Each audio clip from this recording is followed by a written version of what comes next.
can build something very big in about 5 to 7 years. And the problem is most people spend that same 5 to 7 years reliving the same 30 days over and over again. You have to stay in that painful place. Staying in the pain is what gives you the catalyst to learn how to get out of pain. Please welcome a serial entrepreneur, best-selling author, and the mind behind a $100 million business portfolio, Alex Hormozi. What's that number one misconception you hear when people are thinking about building a business and you go, that's the issue? I think they conflate sequence. A lot of people who are wanting to make money believe that the making money comes from investing. Investing is the last thing you do, not the first thing you do. How do you get over the block of, I don't want to work for free? I actually think it's entitlement. You're not working for free. You're learning and then you're earning. Should you do what you love for money and love what you do? I think this is big myth number 2. People fail not because there's some magical list nobody has. They fail because it's an obvious list nobody does. It's the obvious list. If you were trying to get in shape, you know you should eat less and you should move more. You already know what you're supposed to do. The question is why you aren't doing it. What do you think is the number one emotion that people don't know how to control that leads to failure? Fear. The number one health and wellness podcast. Jay Shetty. Jay Shetty. The one, the only Jay Shetty. Alex Hormozi, I've been looking forward to this interview for a long, long time. My friends are fans, I'm a fan, and I know we were in touch like maybe even a couple of years ago now it's been, but I'm so happy to be at the holy grail of acquisition.com. I saw the big logo when I walked in. Congratulations on everything you've been up to, and I'm so glad to introduce you to my audience, some of who I'm sure follow you already and love your work, and then I'm hoping you get a ton of new fans and a ton of new people being impacted through this as well. So thank you so much for doing this. Well, thank you so much for having me. And I'd say I mirror it right back. I've been looking forward to talking because I think there's so much good stuff that I think is going to happen. So I'm very excited. I love it. Alex, I want to start with asking you something that I've been thinking about a lot when I'm talking to people today. And it's when I think about my community, my audience who's listening right now, what are you going to unblock for them? If someone read all your books, listen to your podcast, listen to today's podcast, what are they going to unblock that's been tripping them up, keeping them behind or holding them back? I think they would have clarity on what actions were required to get what they wanted. And then at that point, they would only have to just think like, why am I not doing it? Which is a separate conversation. But there's a lot of confusion, I would say, around like, what are the things that are required in order to create a business, in order to create an income? I would say that I'm an objectivist. And so I just look at what are the things that are observable. And I think a lot of time people spend inside their heads trying to think about manifesting and energy and all of this stuff when it's like, we got to let people know about the stuff we have. We got to have something to sell, and we got to make sure that what we're charging costs less than it costs to deliver it. And we try and do that as many times as we can.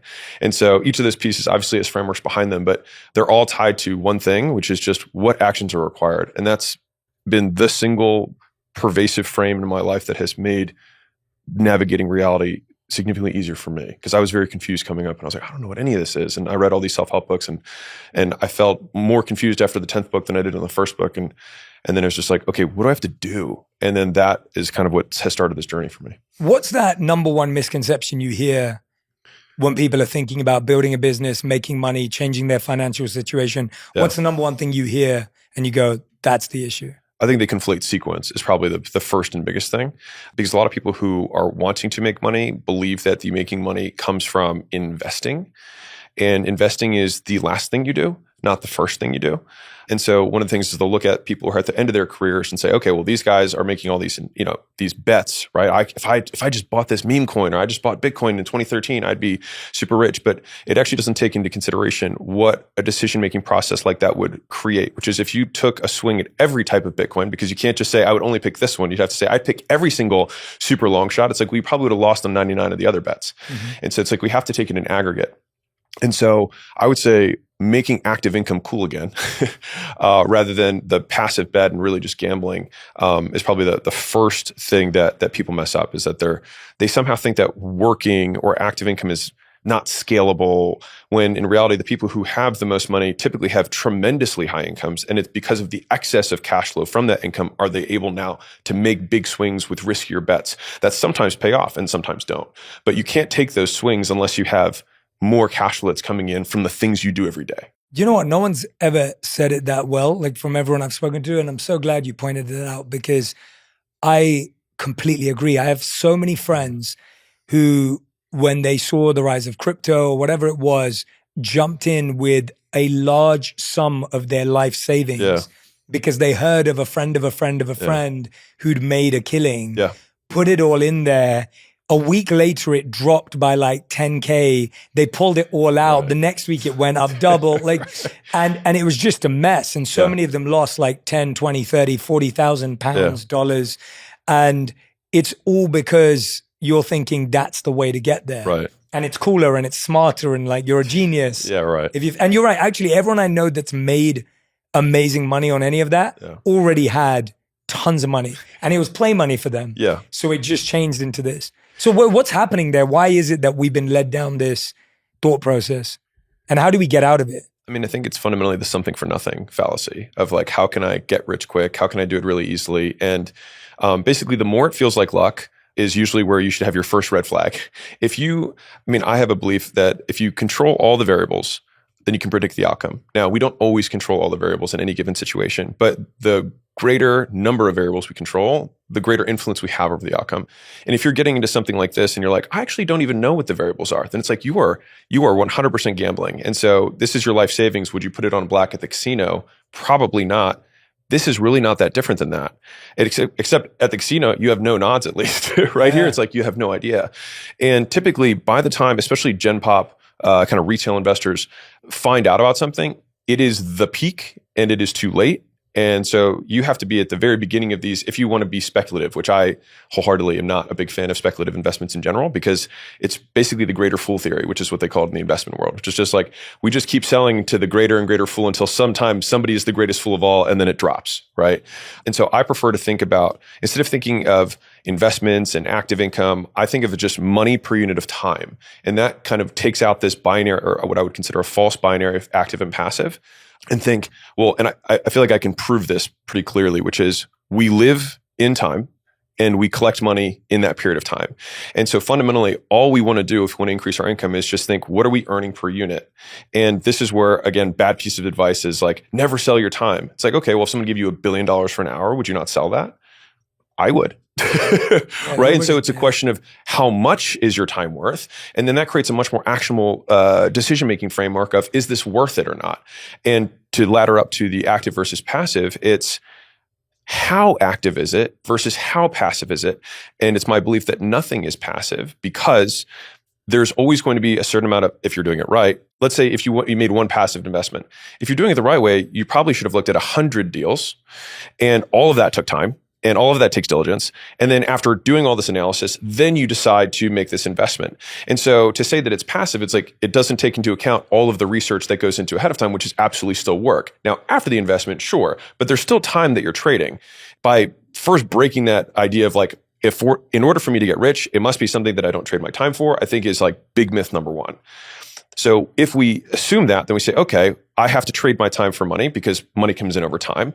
What are the things that I can trade my time for that will get me more than I'm currently getting, which is a much more solvable problem that also is significantly less risky. And so especially when you're trading time, we have some.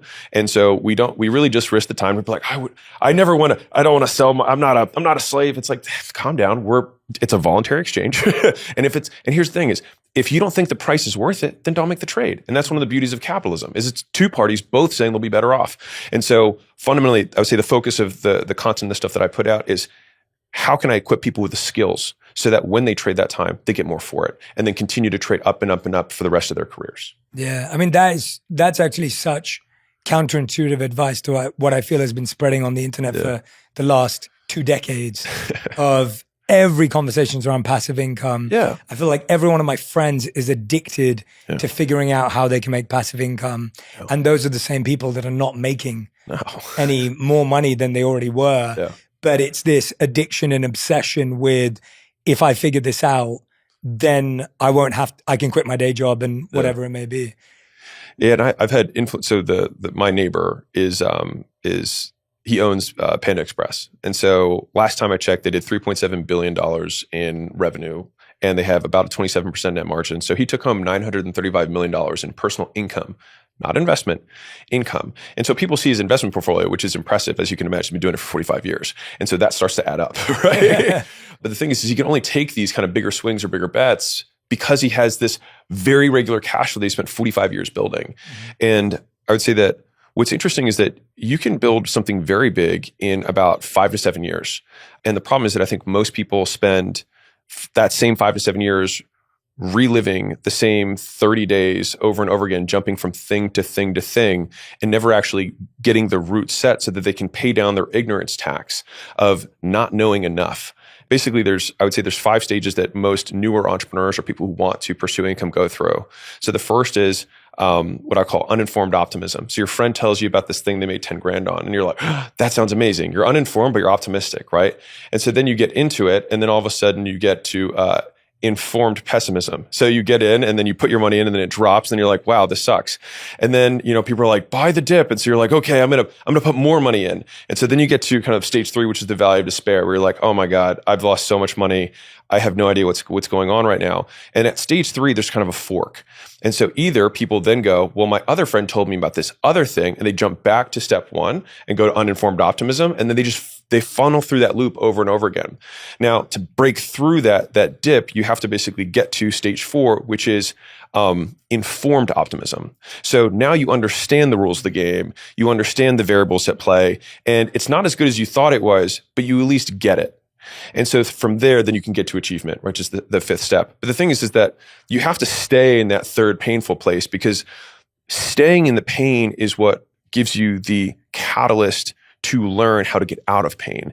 And so rather than trying to pull your parachute, it's like, I have to trudge through this so that it forces me to learn the individual skills, the individual variables that affect this outcome. And that means I might have to take 20 more lashings to finally get it. And then at that point, it starts to tick up. Yeah. And then that's when you start to become more of an expert, more of a master at something. Yeah, and if you don't sit in that pain, you're going to keep repeating that cycle with something new. So it was crypto, then it was NFTs, then it was whatever else, just keeps going round and round and round. Is that system in this new book?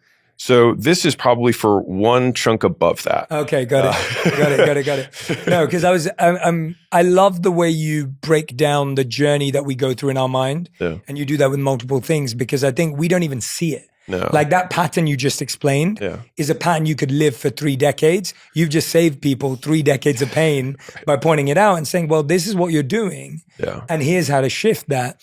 And I think people make the mistake where we go, I don't have time to learn. Right. So I'm going to learn from someone who makes me feel like I can learn it in an hour. Yeah. And then I'm going to do it, which still is uninformed optimism. So how do we learn? Where do we go? How do you build that time to say, how many hours do I need to even learn about this? I'm going to put money in it. How would you calculate that? If someone was like, I'm going to put in $1,000, I'm going to put in $10,000. How much time should they put to value that amount of money?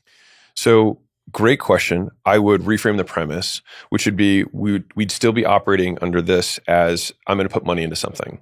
And so I would reject the original premise and say, well, if you want to get really good at something, then why don't we start with skills that generate income? Yeah. And so if we follow kind of the 3 elements of a business at its most basic form, is you have some element of promotion. So we got to let people know about our stuff. The second element is we got to have a way to convert them. So we have to be able to sell, some sort of exchange mechanism. And then finally, we have to deliver, right? So attract, convert, deliver. Very easy. Easy to say, hard to do, right? Yeah. Within each of those things, it's like, okay, well, how do I let people know about my stuff? Or even before that, what stuff do I sell, right? And so that's where I like to think about it as people try to think, man, there's so many people, and try to boil the ocean.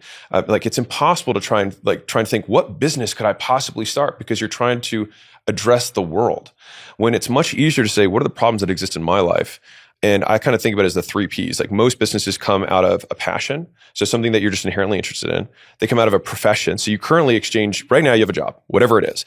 And you get paid, maybe not as much as you want, but you do get paid for exchanging some sort of value with the business. And the third is P, which is pain. Right? So there's some deep pain that sometimes you went through. So maybe it's a mom who had to figure out how to create non-allergenic food for their kids, right? It'd be something as small as that. And so from those 3 kind of buckets is, I think, the best starting point for most people who want to start making an income. It's like, okay, well, if you're inherently interested in this topic, it's like, can we make Can we let people know about stuff around that topic? Can we create solutions around that stuff? Can we create services, which is where I prefer most people start, which, to be fair, in the United States, 78% of businesses are service-based businesses. And I think it's because they're the easiest to start. You just trade time for money. Very low risk, right? You either get richer or you don't, but like your base is zero. When you have a superior money model, it gives you padding to be bad at everything else. Because you fundamentally make more money per customer than anyone else does in your space, which means your advertising doesn't have to be as good. You don't have to be as good at sales. The offer itself might not necessarily be as good, but when you sequence these things together properly the right way, then you can unlock scale in the business. People don't really give up on their dreams. They see what it takes to get their dreams and then decide it's too expensive. I think that if we make who we become the goal rather than the thing we achieve, instead of winning once a decade, we can win every day. Do you want healthy, great-looking skin without spending a ton of time on it? If you answered yes, and let's be honest, who wouldn't? Dove Men Plus Care Body and Face Scrub is your ultimate hack for effortless skincare. When I say hack, I mean it. This scrub does it all. Exfoliates, cleanses, and moisturizes all in one simple step. No extra steps, no hassle, just better-looking skin made easy. Plus, it's made with natural essential oils. It's vegan and free from parabens and sulfates. Designed specifically for men's skin, so it does exactly what you need it to. The best part? It's easy. Your skin will look better, feel better, and it won't take up more than a moment of your day. Just hack your grooming routine and add the Dove Men Plus Care Scrub into your shower. Have you seen any metrics in success rates between passion, profession, and pain? No. I haven't. I really want to know now. Really fascinating way, yeah. The reason why I ask it is because I've been thinking about this for so long, and I want to go through each of those because I think it's really sound advice. I used to really believe that everyone should try to do what they love and love what they do. Yeah. And I've changed my mind about that. And I used to believe it very strongly, probably like 10 years ago, only to then realize that works great for the 1 to 10%. Yeah. But for the majority of people, that's going to be really, really hard. And recently I was giving the Princeton commencement speech for their graduation. Amazing. And I was thinking about it a lot before I gave that speech because I was like, wait a minute, these are like the most talented, smartest people in the country who have everything at their disposal. And I know that even some of these people may not get a job they love or may never ever build something they love. But guess what? Everyone needs money to survive. Yeah. So the question is, and I want to hear your take on it, and I'll reflect back, is should you do what you love for money and love what you do? I think this is big myth number 2. So if we start with, passive versus active is big problem number 1. Number 2 is follow your passion. I think the reason that this is so espoused, I'll start where I think the idea comes from and then kind of break down from there. I think it's because most of those commitment speeches are billionaires or very successful people, and they say follow your passion. But if we think through what other advice could they give that would be socially acceptable? They can't say, I got lucky. They can't say, I worked, super hard because people were like, sure, and so then it's like, okay, well, they're never going to get attacked for saying follow your passion. But the problem with that is it also assumes that your passion or your interest will never change. And I mean, anybody who's listening to this, just think about what you were really interested in 10 years ago. It's probably different than it is now. And if you extrapolate that another 10 years, it'll probably be different again. And so if we can think about the hypothetical extreme of a really successful person as someone who sticks with the same thing for an extended period of time, which is something that I believe, because you learn all the lessons you possibly can in a very narrow field, right? And that you basically try and make as many mistakes as you can. And if you basically, pay off all the ignorance debt you can, it's like you end up just succeeding by default if you just fail every other way. But if you try and do too many things, you never actually get to push the road all the way, trudge through the mud and get there because you're only learning 1 or 2 mistakes in many fields and not many in one. Yeah. And so the follow your passion issue is that, number 1, the passions will change. Number 2 is that sometimes you're passionate about things that people don't value. And the thing is there's nothing wrong with that. It's just that it will be very hard to make an income that way. The third thing is that I think that it creates an emotionality around business or income, which is that the moment it doesn't feel good, that you believe the myth that you should stop. When I think that if you and I were to talk about the business side of anything, there are elements that I love and there are elements that I hate. And I see them as both required. I would love to maximize one versus the other, but it's just the cost of doing business, literally. But I try to reframe that pain that comes from doing the things that I don't want to do the things that I do want to do, as the price tag required to become the person that I want to become. And so if we think about the traits of any person, so it's like, if I want to be patient, then I can't expect things to happen faster, right? Like if we were to go to the end of our lives and say, hey, I want these character traits. It's like, well, if you had to play a character, in a video game and make them that way, it's like, well, what would you have to put them through in order to get those traits? It's like, well, if you want patience, then you're not going to get things quickly. If you want to have endurance, it's like you have to be able to tolerate suffering, right? If you want to be wise, it's like you're going to have to get burned, and you're going to have to learn the value of judgment. And sometimes that means you're going to get betrayed in order to learn that pattern. And so it's like we lament the price tag for the things that we want. And I think that, at least for me, my ultimate, long-term goal is just to become the person that the best version of me, right? And I think that in order for that to happen, I will have to go through pain. And so the follow your passion, moniker also creates this emotionality that gets you to quit when you really are on the right path. And this is just part of it. And so I think those are probably the big three that I think about when it comes to why follow your passion doesn't serve most people. And the other, I would say bonus fourth, might be that you might be really good at something, and people are very willing to exchange money for that thing. And it doesn't mean that you actually have to do the thing that you work on, that you make money on, all the hours of the day, right? Like you can work for 20 or 30 hours a week and then have the other 120 to do whatever you want, 130 to do whatever you want. And that's, not a bad thing, in my opinion.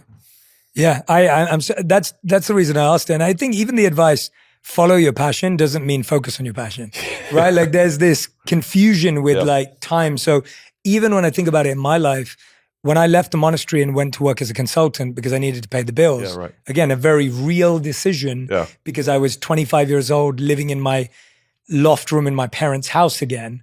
And that couldn't last very long. When I went into that work, I was teaching meditation by lunch. Like in my lunch breaks in the evenings, I would teach meditation to my colleagues. There was no demand for it. 2 people would show up. 2013, this was, meditation and mindfulness were not this global movement. And I was just enjoying it because I was following my passion. But I was making money by being a consultant, which was trading my time for money.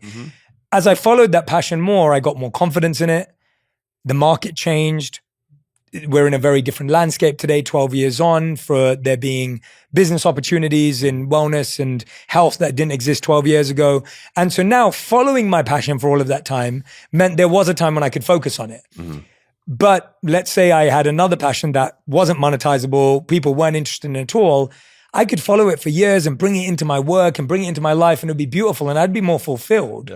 But it didn't need to be my thing, right? And so I really, really like that advice. And it's something that I almost want to propagate so hard right now, because I feel just responsible that for so long we've been telling people to, just do what you love and chase what you love. And it's like, in your private time and personal time, you should.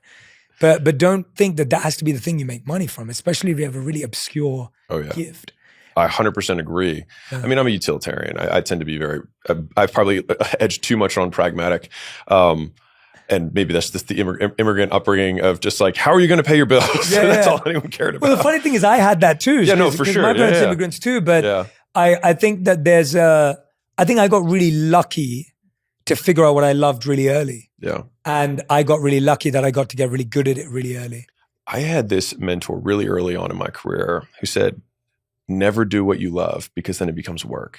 And so just a completely counter take. And this guy was a guy who just had he had 3 or 4 stores that he ran, and he retired at age 28. And not as a gazillionaire. I think he made something in the neighborhood of probably like $30,000, $40,000 a month, take home. And for 20 years, he did nothing besides collect his money once a month, and then he played golf 5 days a week, and he got to hang out and basically be there for the entirety of his kids, and he loved that. And that was that he accomplished. He used to tell me, he's like, I slayed the dragon of life.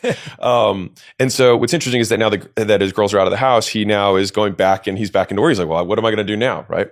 I wholeheartedly agree with the not following your passion piece. The practical translation might be, or at least my third myth that I would probably tack onto this as we're building these, is overbelief in idea and underbelief in execution. Oh yeah, so true. And so there's 2 elements to this. So one is that I think many people who are intimidated to start believe that they have to start the next Facebook, and the Zuckerbergs and the Bezos of the world are so incredibly rare. The vast majority of people who gotten into business have many failed businesses that led them to fail into success, right? And so one is that the idea has to be this big, amazing thing.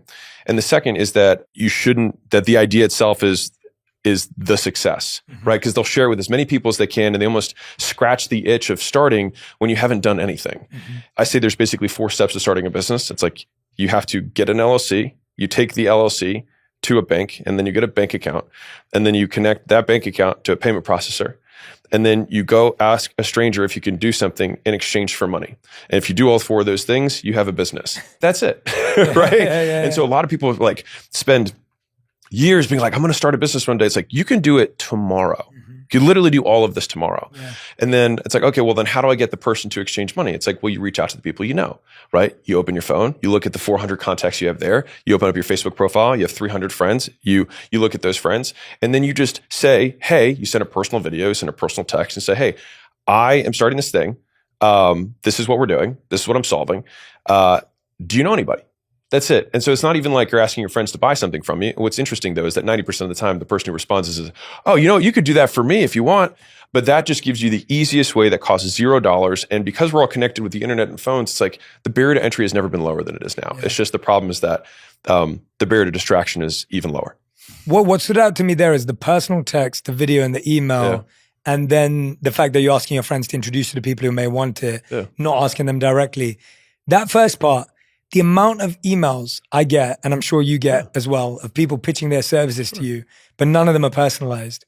Walk me through the difference of that personal video, because it's life-changing, like when it's done right. So, I mean, these are your friends or at least your contacts that you've met at some point in your life. And so trying to recall when you met that person, literally just stating their name and asking that it's, hey, I'm going to be doing this. And I would say consistency is the currency of credibility. So what people don't want to do is refer a friend to somebody who's fly by night. But if you can actually just demonstrate that, hey, he's still doing that, the likelihood that they're going to refer someone goes way up because the relational capital is not nearly at risk. Because if I'm going to introduce somebody to somebody else, I'm risking my social capital on the hope that the third party or whoever is sending this original text is actually going to do a good job. And so you can also include a little bit of risk reversal in that, which is like, hey, I'm doing the first 10 for free. And the reason I'm doing it is because I just want to get some testimonials, get some reviews, and also just so that I can learn too. And I think just being really upfront and being really honest about it makes the stakes feel a lot easier. And so then those first 10 people, you do exactly that. And the thing is that you're going to be better off than they will. For those of you who are like, I don't want to work for free. It's like, you're not working for free. You're learning and then you're earning. And so we got to go through the learn phase first. And the best way to do it is people who aren't direct connections of yours, maybe one step removed. And then at that point, they're going to give you very real feedback. And if you do a good job, then after a certain point, my goal is to get people to basically shift supply demand in their favor. Like I say, the two laws of business that I am the most moved by are supply and demand, which is this X here, and then leverage. So that's a fulcrum for leverage. And so I see those as the two biggest forces in business. And so I want to create artificial demand for somebody who's starting out by just saying, we'll do a lot of stuff for free. And then what happens is when you have no more time to give, and if people still want you to do stuff, and you say, hey, I can't take any more people. If you want, you can pay. And people are like, yeah, that's fine. And then boom. And then you make your first sale. And you'll have confidence because you're like, well, I just did it 20 other times and look at the results from those people. And the first one you'll be embarrassed about. The 19th one, you're like, wow, you're going to already pay down 60, 70% of all the mess ups that you were going to do. Yeah. And then at that point, you're going to start feeling good. And then from there, my way of doing it is you just keep bumping the price by 20% every 5 people until eventually people stop saying yes. And then after we're like, okay, this is the price I can do for now. And that's basically a very seamless transition into how do I go from nothing to making my first dollar? How do you get over the block of, I don't want to work for free? I actually think it's entitlement. I think it's believing that you deserve something for nothing. Like, to flip the roles in reverse, imagine somebody comes to you, they've never done anything ever in this particular space, and they say, hey, will you pay me to do this thing? Would you immediately, now maybe some people will be like, sure, then it's a charity thing, which is different, but would you be like, you know what, I really believe that this guy is the best person that I can get this problem solved from? Probably not. And so to carry some of that risk for yourself, you say, I'm going to front this, but if you want to not do it for free, thing number one is that you're getting educated. So like you're getting free education, which I see as absolutely valuable. The second thing is that you can make terms that don't necessarily mean that it's free. Like there's the price and then there's the terms. The terms of the agreement can be, if you do this with me, you have to give me feedback throughout the entire process. And at the end, if I do a good job, you leave a review, right? And on 3 different formats, and leave me a video and leave me a text version of it. That's now absolute. Like I'll say it differently. A business owner, they do illegally, and so therefore they're very willing to pay people to leave them testimonials. And so if you'd be willing to pay $500 to get an amazing testimonial, then they've paid you that $500. But I promise you, those first 5-10 reviews will make you so much more than they could ever have paid you and not given you a testimonial. Yeah. So if we flip it and say, hey, would you rather get $1,000 from this person and have them not leave a review versus free and a glowing review? I promise you will make so much more from one glowing review than you will from the $1,000 long term. Yeah. So you're just building up the stockpile, the foundation to then build whatever you want to build on top of it. Yeah, it's really strong advice. I hope everyone who's listening and watching right now is like going, this is what I'm going to do right now, like 10 hours for free, because that's where we're blocking ourselves. We don't have the experience. Yeah. And therefore we don't feel comfortable selling more because we don't even know how the service will look. Yeah. Right. So you're trying to sell a service and maybe you sold one, but you haven't been through the full life cycle of what it feels like to deliver that service. Yep. Now you don't know how many website revisions or edits there's going to be. You don't know how many app updates there are going to be. You have no idea. Yeah.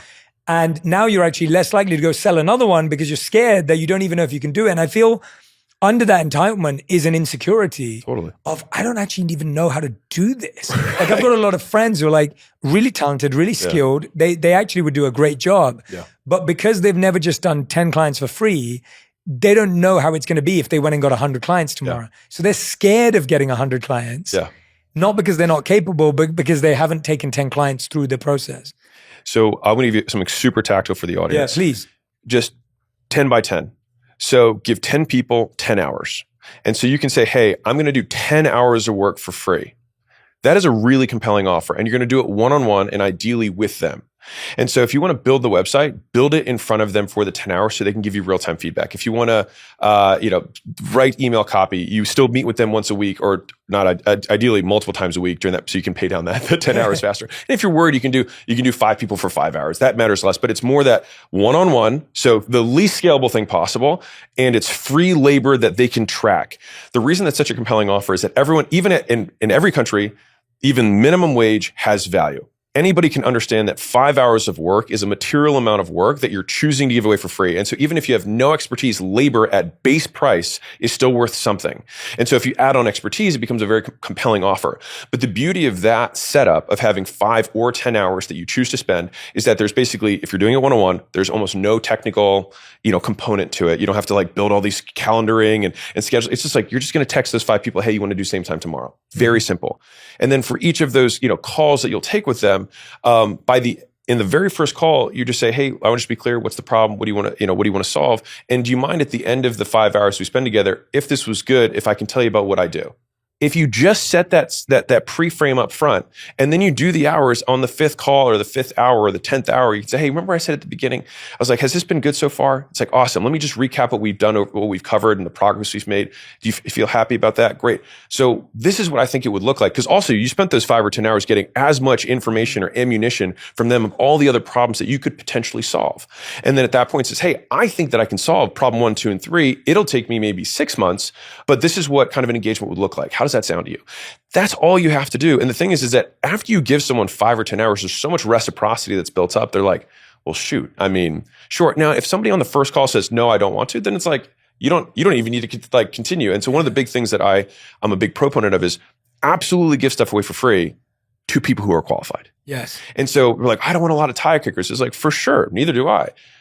But if I had a room of 100 of the most qualified people, which if you're like, what are a qualified person? It's BANT. So IBM figured this out like 7 years ago, and it's really never changed. So BANT is budget, authority, need, timing. They have the money to spend, the ability to make the decision. They need the thing right now, and is it now a priority? And so if we had a room of 100 people who met all 4 of those criteria, wouldn't you want to do something and spend 5 or 10 hours for free? I mean, my God, like. If you could sign, like the reason they sell timeshares over 6-hour blocks of time is because it just takes time to build trust for a higher ticket sale. So if anything, it's like choosing to say that I'm going to give you 5 hours, but they're giving you 5 hours to influence them to ultimately prove that you're good at whatever you do. Yeah. And so I think that is the easiest way to get started. You can make that your front end offer. You can put that in the video. And I think the beauty of that specific offer is that you don't need to even figure out what you're going to sell because you'll figure it out during the time you spend with them. Yeah. And so you can figure out the offer in real time with them. And also because you're doing it one-on-one, you can basically, you can permutate it. You can tweak it every single time you pitch it to somebody on the 5th or 8th call or whatever. That ultimately gets you so many faster iterations that are low risk. Yeah. Talking to you today, and Alex, I watch your stuff all the time. The thing that's standing out to me is you're super tactical. There's all these methods, there's all these systems. But then when you were talking about your life, you were like, it's all about who I want to become. Mm. Is there a number that you stop at, or is it actually who you want to become that's your North Star? I see entrepreneurship as the single greatest path for personal development, because if we define learning as fast feedback loops, there are very few other professions that give you that much feedback, that brutally honest feedback as the market will do. And so at every point where I get stuck in a business, I think to myself, like, what skill do I lack? And I define everything by skill. So even traits, which is just a colloquial term, which is really just a bucket of many skills. Mm-hmm. I just think, okay, well, in order for me to appear confident or be confident, it's really like 38 things that I have to learn. And all of these things, if I break them down easier, I can do them. So it's like, okay, when I shake hands, I make sure that I web the middle of my hand and I squeeze firmly and I look at the person in the eye. It's like, that's thing one. Thing two is that when we're talking, like, you nod because you've been doing this for so long. But some people who don't know how to have conversations just stand like this. But somebody who's an active listener will nod. They'll say, oh, that's a great point, whatever. And so it's like, that's a second thing. When I walk into a room, I'm going to call people by name. It's a third thing. And so when I try and think about these traits of who I want to become, it's like, can I break these down into actions that I can actually do? Yeah. And so I think there's been a large part of the growth that I've hopefully been able to achieve. But in terms of the ultimate goal, for me, it's always just been to be useful. Mm-hmm. And if I think I just do that, then I like that it's such a simplified goal, because being useful it actually includes multiple parties, because you cannot be useful unless there's someone else you're being useful to. And so it gives you something controllable, which is that I have to learn skills so that I can serve someone else. And that is how I can ultimately be useful. Mm-hmm. And so even when we're making content or whatever it is that we're putting out, I always try to think, like, is this useful? Like, can someone will this change someone's behavior? I'd be like, I want to educate. It's like, well, what is education? It just means same condition, new behavior. So if someone has said their same day over and over again, then they're not learning. So if your day looks the same every single day, you have learned nothing. Mm-hmm. And so that means that if you listen to this podcast and then nothing changes about your behavior as a result, this was just entertainment, not education. And so that has been it's a very sobering point, because you realize, oh, I have to change my behavior in order to demonstrate that I have learned. Now, the second component of this is like, okay, well, what's intelligence then? So intelligence, as I define it, is rate of learning.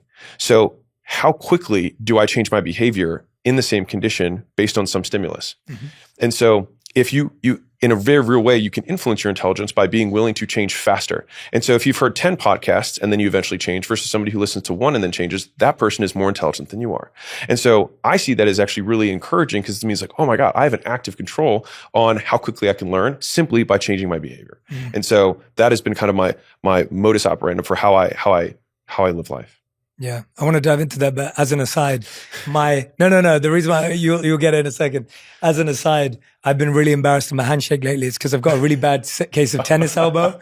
I've been playing a lot of pickleball, and so my elbow is destroyed. And so every time I was on tour for the last month, and every time I've shook someone's hand in a meet and greet, my hand was just like there, literally.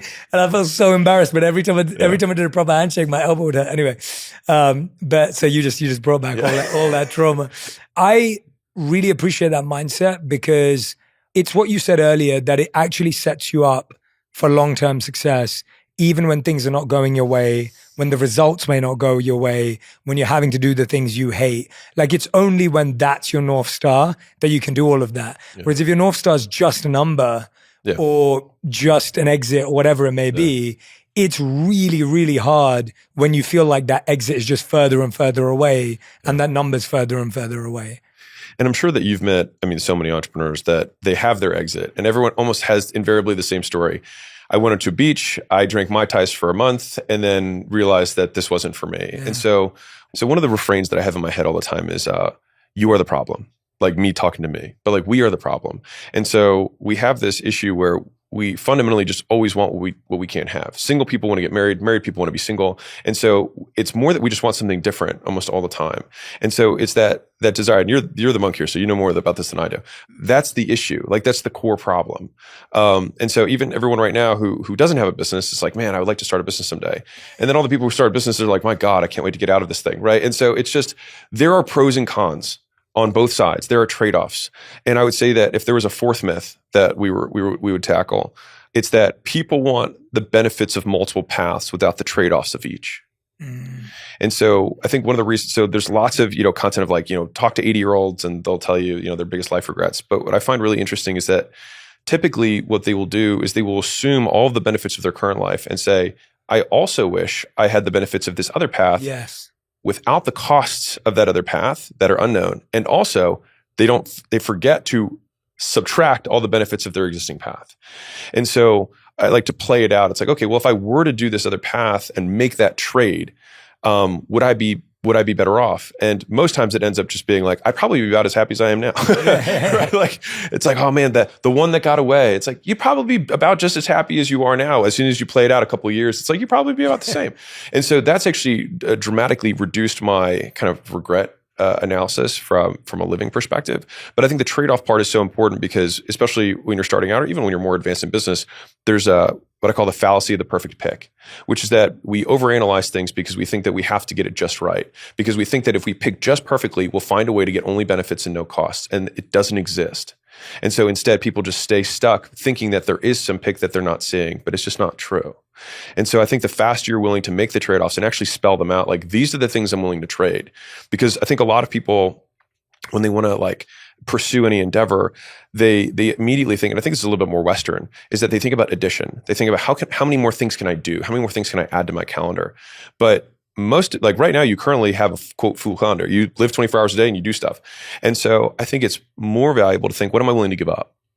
What am I willing to sacrifice? And because we have to create space, we have to create this vacuum so that we can put this other thing in.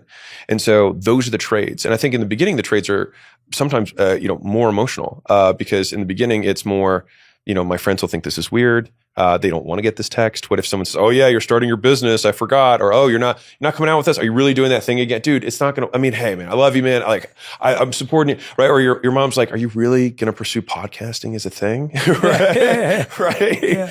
I think like the first rule of entrepreneurship is use what you got, right? It's not waiting for some perfect condition because starting is the perfect condition. Yeah. That's where the profession part comes in, going back to where you are, like going back to passion, profession, pain. Yeah. With profession, that's use what you got. Like you actually understand this industry. Maybe you even worked really hard to get a degree in it if you went to college, or you've had work experience since you were 16. Mm-hmm. But you kind of want to disregard that because you think there's the perfect pick over here and potentially the passionate pick over here. How do you turn that profession into a service, a side hustle, a real business? What does that look like? So what's really nice from the profession of the three is by far the fastest angle. I agree. For sure. Because you already have the thing that's valuable because you already do exchange it for money.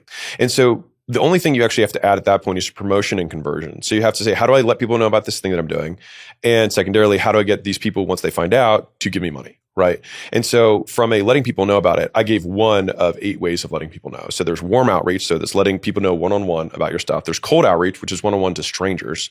You've got paid ads, right, which you can run on any platform, or you've got posting content. Those are the only 4 things that one person can do. Now, that's a great breakdown.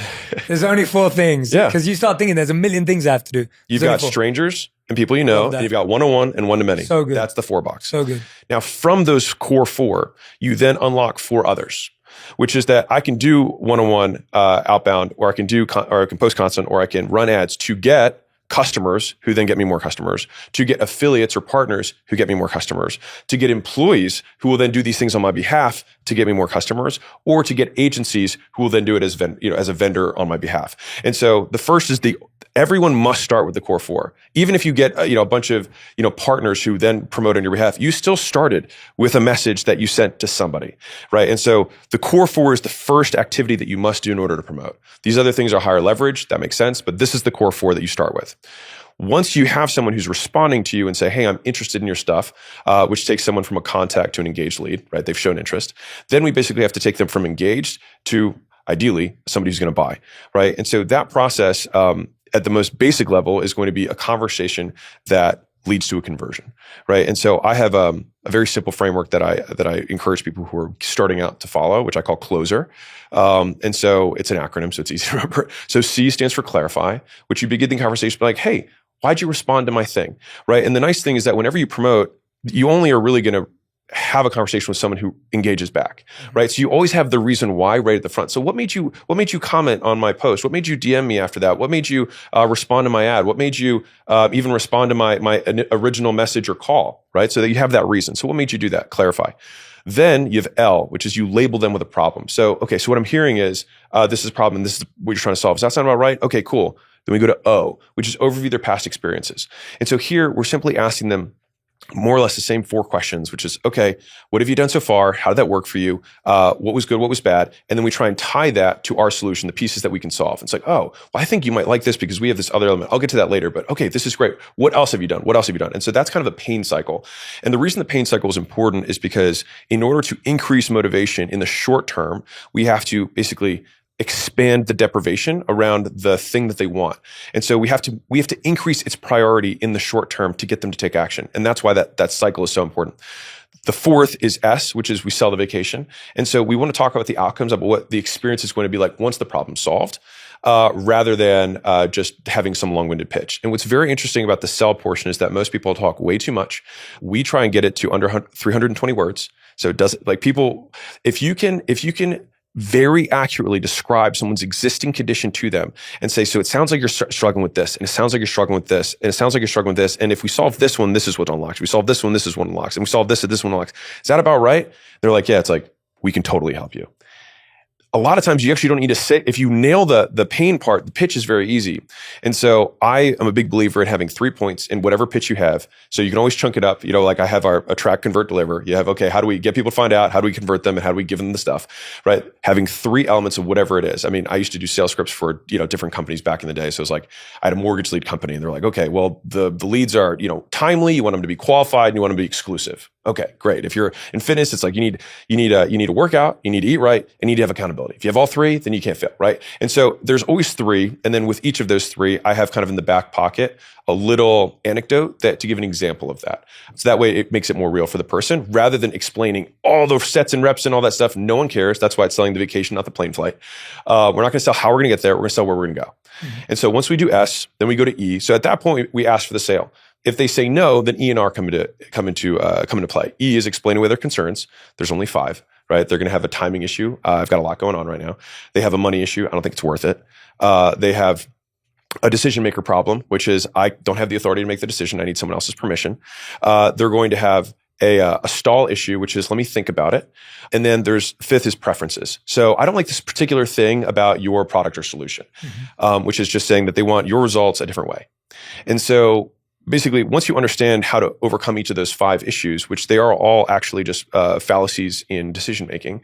So if it's a timing issue, it's not really a time thing, it's a priorities thing. If it's a money thing, it's not really a money thing, it's a value thing. If it's a decision maker thing, it's really that they need support, not permission. And then we rely on past agreements in order to say, hey, well, your husband knows that you're overweight, right? Do you think he wants you to stay overweight? No? Then why would he be against you doing something to change that, right? So just walking through those.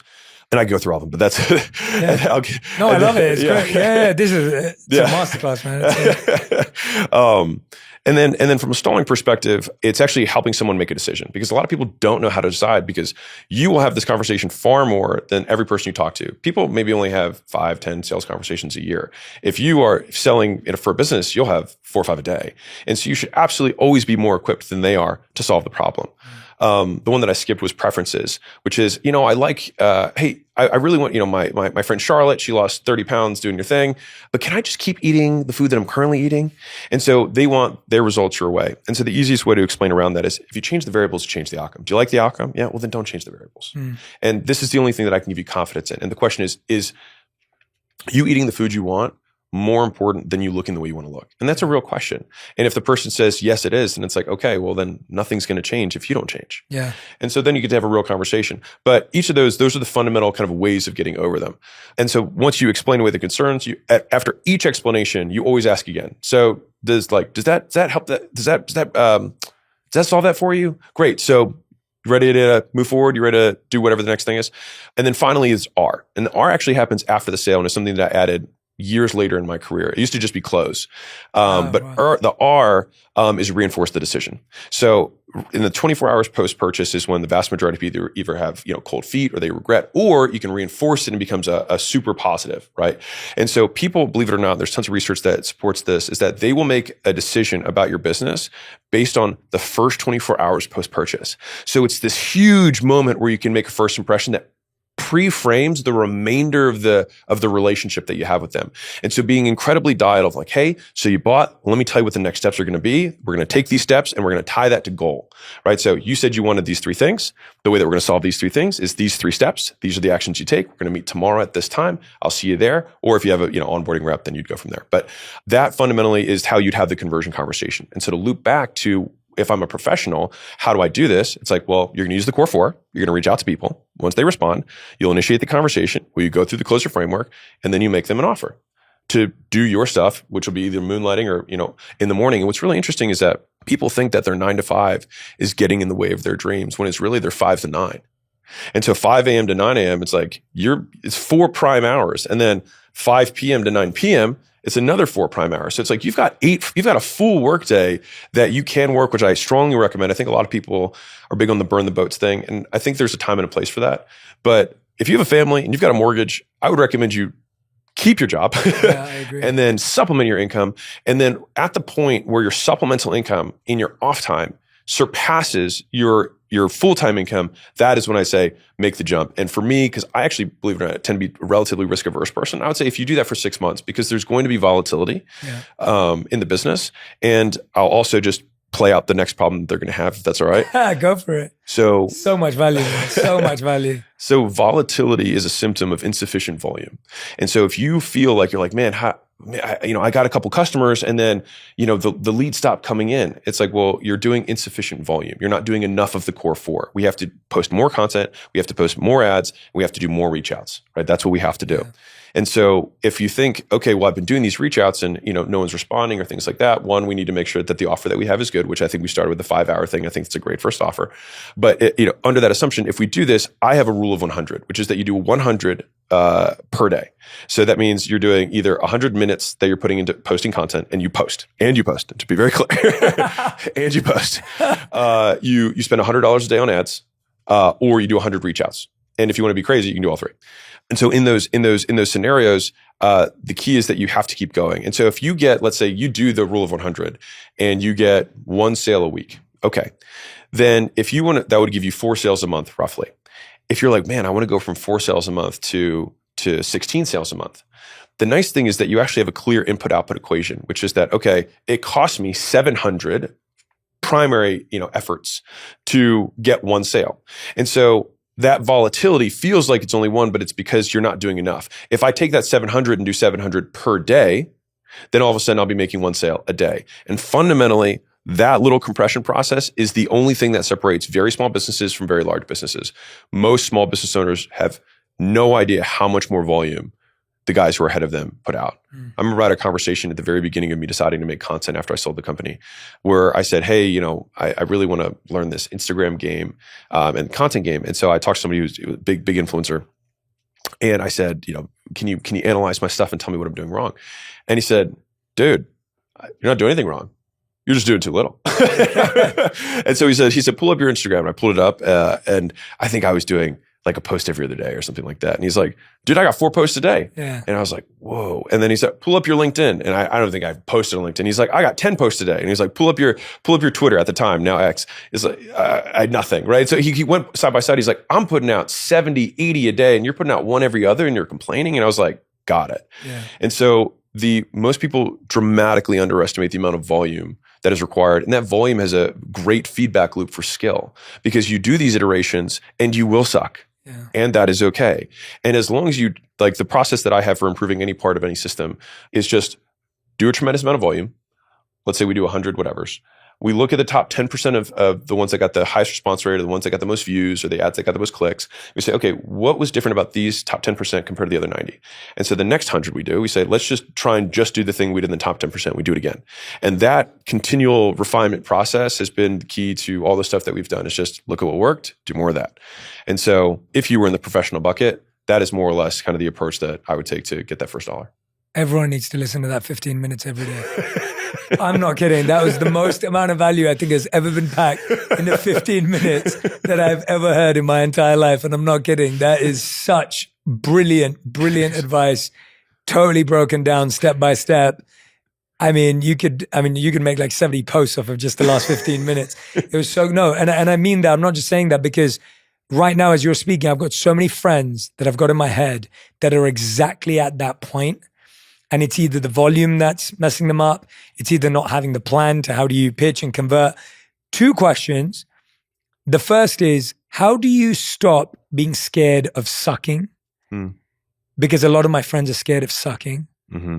And the second one is, why are we so uncomfortable selling and promoting and showing our work? So the first one, what's really interesting about the question is that I think that most people are actually very okay with sucking. I think they're very not okay with being judged for sucking. And so I think that at the onset, we have to redefine success as trying and not as succeeding, or at least getting whatever desired outcome there is. Because failure and success are salt and pepper. They're married. They're one leads to the next. And so the idea is we want to get as many failures out of the way as fast as possible. And so it's like we want to pay down that failure debt, again, as soon as we can. And so the very tactical thing that I would advise is think about we think, I don't want people to think that I'm a failure. It's actually not people. There's like 2 people that you hear their voice in your head. And so when you actually get really clear on whose voice is that, because I'll tell you a real world example. So for me, please. When I said this sounds ridiculous, but just to show you hopefully how ridiculous whatever you think sounds, I'll share one of mine. So when I was thinking about selling my company, the offer was for $46.2 million, and I was afraid that it wasn't enough to impress the people that I wanted to impress. And I had to figure that out. I was like, I don't know. I mean, is it worth it? Maybe I should hold on to it longer and grow more. And I went, back and forth. And when I thought more about it, I was like, actually, there's only one person whose opinion I'm concerned about. And then when I named it, when I was like, oh, it's Tom? Tom's the person. And like, I'm not even that close with Tom. But Tom, my envisionment of Tom judging my exit as not good enough for their approval, I was like, wait, I'm letting Tom have this much influence over my life? That's absurd. And so one of the big reframes that I have in my head is that if you don't know why you believe what you believe, it's not your belief, it's someone else's. And so if you can explain, like, why am I not doing this? If you can't actually explain it, it's because there's someone else's voice that is influencing you that you're not aware of. And so I try and name it. Yeah, the naming is the key part, because as soon as you see that, you're like, Tom? And you're like, screw Tom. You're like, I want to. It's like, is Tom's approval worth more than the dream that you want to pursue? And as soon as you get that, you're like, well, hell no. And then you move forward. And I can tell you just from the other side of this, and I want to be really clear. I understand how scary it is. It took me 6 months to quit my job. And I talked to my friend every single day saying, this is the day, this is the day, this is the day. And when I did finally quit my job, I drove across the country and I only called people from home when I was already halfway across. I didn't tell anyone I was leaving because I was so afraid of what they would say. So I say this as somebody who absolutely gets it. But I just want to tell you from the other side of it, it's, this is a Layla quote, not me, but fear is a mile wide and an inch deep. And so it looks like this vast ocean of like, I'm going to drown. But as soon as you take the first step, you're like, oh, this is a puddle. And there's a quote from Jocko Willink that I love that's recent, that's been top of mind for me, which is, besides death, all failure is psychological.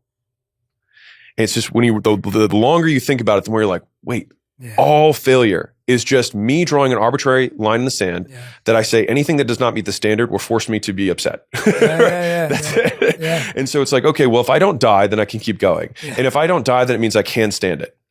Yeah. And I think a big part of it when I'm listening to you is because it's psychological, let me know that it will happen. Yeah. So I remember when I put out my first video, which I didn't tell anyone I was going to do, I spent 2 years watching videos before I made one and put one out. And when I put out my first video, I remember my friend saying to me, you talk too fast, the music is too loud, it's edited badly, cool. Like it wasn't received with praise. Now, I didn't think about that too much. Yeah. And now if I go back to advise someone, I'd say anticipate that. Yeah. Because if you anticipate it, then it's okay. Then it's inch deep. Yeah. Right? You're like, oh, okay. Well, yeah, they're probably going to tell me that the editing wasn't great or whatever. Yeah. But if I followed Alex's advice, maybe I have sent it to a couple of people, not friends, but people who actually know what they're doing. Yeah. I've got some insight. Yeah. I've studied it well enough, and maybe I'll avoid some of them, but guess what? I won't avoid all of them. No. There'll still be someone who criticizes the tone, what I'm wearing, how I look, whatever it is. And as soon as you know that, you go, oh, that's all it is. Someone's going to look at it and be like, yeah, I'm not sure. And it's like, oh, wait, their reaction doesn't change my reality. Yeah. Like their reaction will always be there. And I think what we're trying to do, going to your earlier point as well, is we're trying to avoid the reaction. Yeah. We want to create something Yeah. that has no negative reaction. Right. And there is not a single person on planet Earth that has created a song, a movie, podcast, or whatever it may be that has had no negative reaction. So I have so many quick thoughts on this. Please. So number one is that if you do nothing, people will criticize you. If you do something, people will criticize you. So criticism is a fixed cost, period. Number two, it takes about 20 hours to become proficient in just about anything. You want to play guitar, like proficient in just about anything. It just takes people 10 years to get the first 20 hours. And that's a huge issue.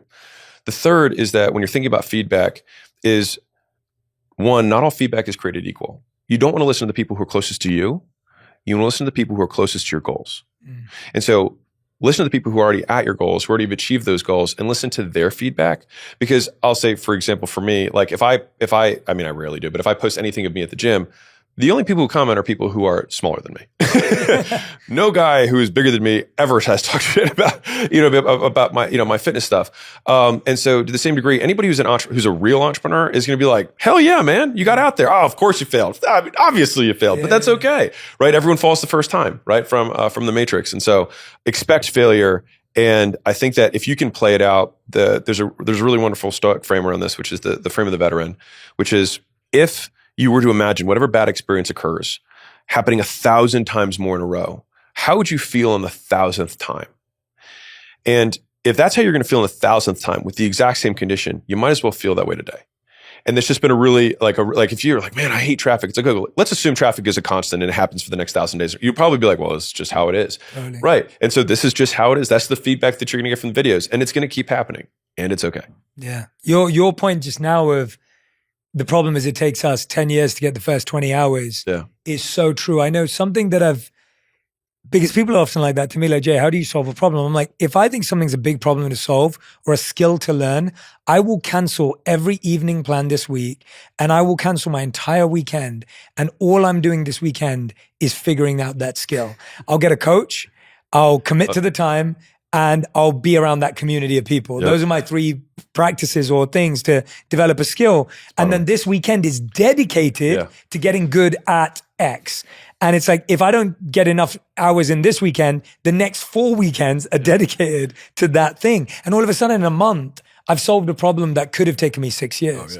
And so I love that piece of advice because I think it's the same advice when you give people like, hey, just try 3 things out. And then they're like, okay, I'll try 3 things out, 1 a year. Yeah. And also when you give it 12 months to try one thing out, you actually never know. Right. Whereas if you did something for a whole day, like I remember when me and my wife were in Hawaii, we both grew up in London. We never went surfing or skiing and things like this, right? We're in Hawaii, we try surfing. We do it the whole day. I knew I was never going to be a surfer and it's the last thing I want to do. And I don't care at all about surfing. It looks good, but it is not fun to do. Like I didn't enjoy the process.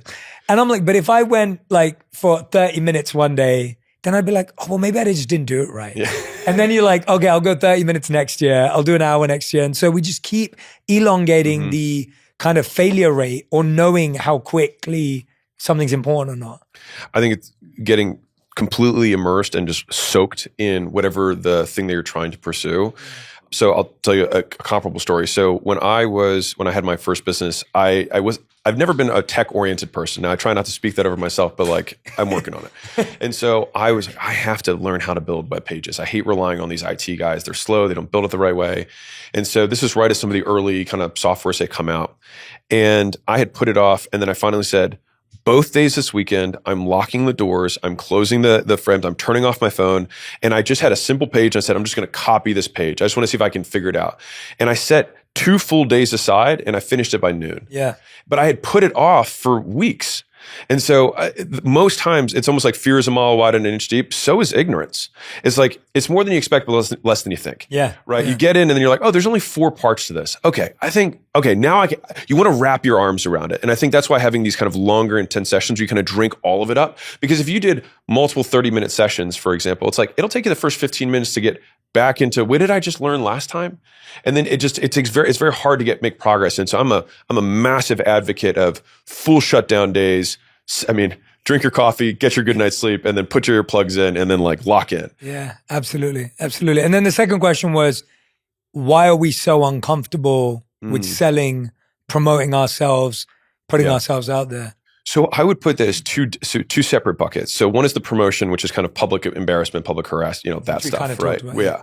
The second one is why am I scared to ask this person for money, right? And so I think on some level it comes down to some people feel like imposters. They're like, I don't deserve this and things like that.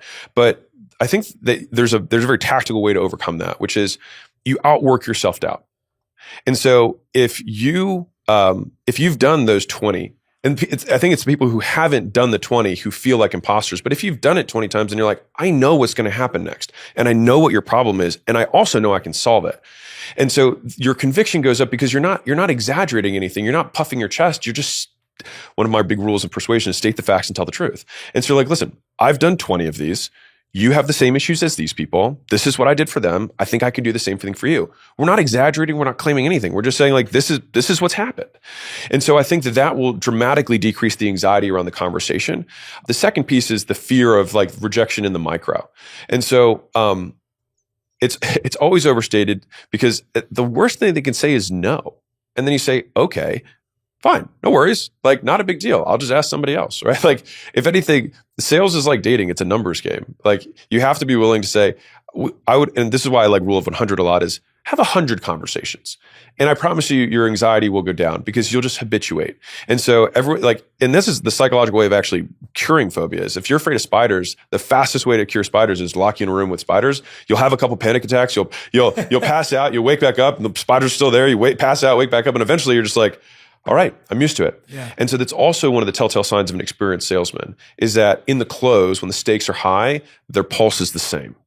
It's because they've done this before. And so we just have to get you to the we've done this before part as fast as we can. Yeah. What about people who feel like the approaches are manipulative? Oh, okay. Or these tactics are like you're preying on someone's vulnerabilities and insecurities. And of course that person wants to lose weight for their partner and you're playing to that. Like, what about someone who feels that way? And that's what gets in their head. Like, oh, I know I have a valuable service. I know I want to help people, but actually like they should want to do it themselves. I'm not going to convince them.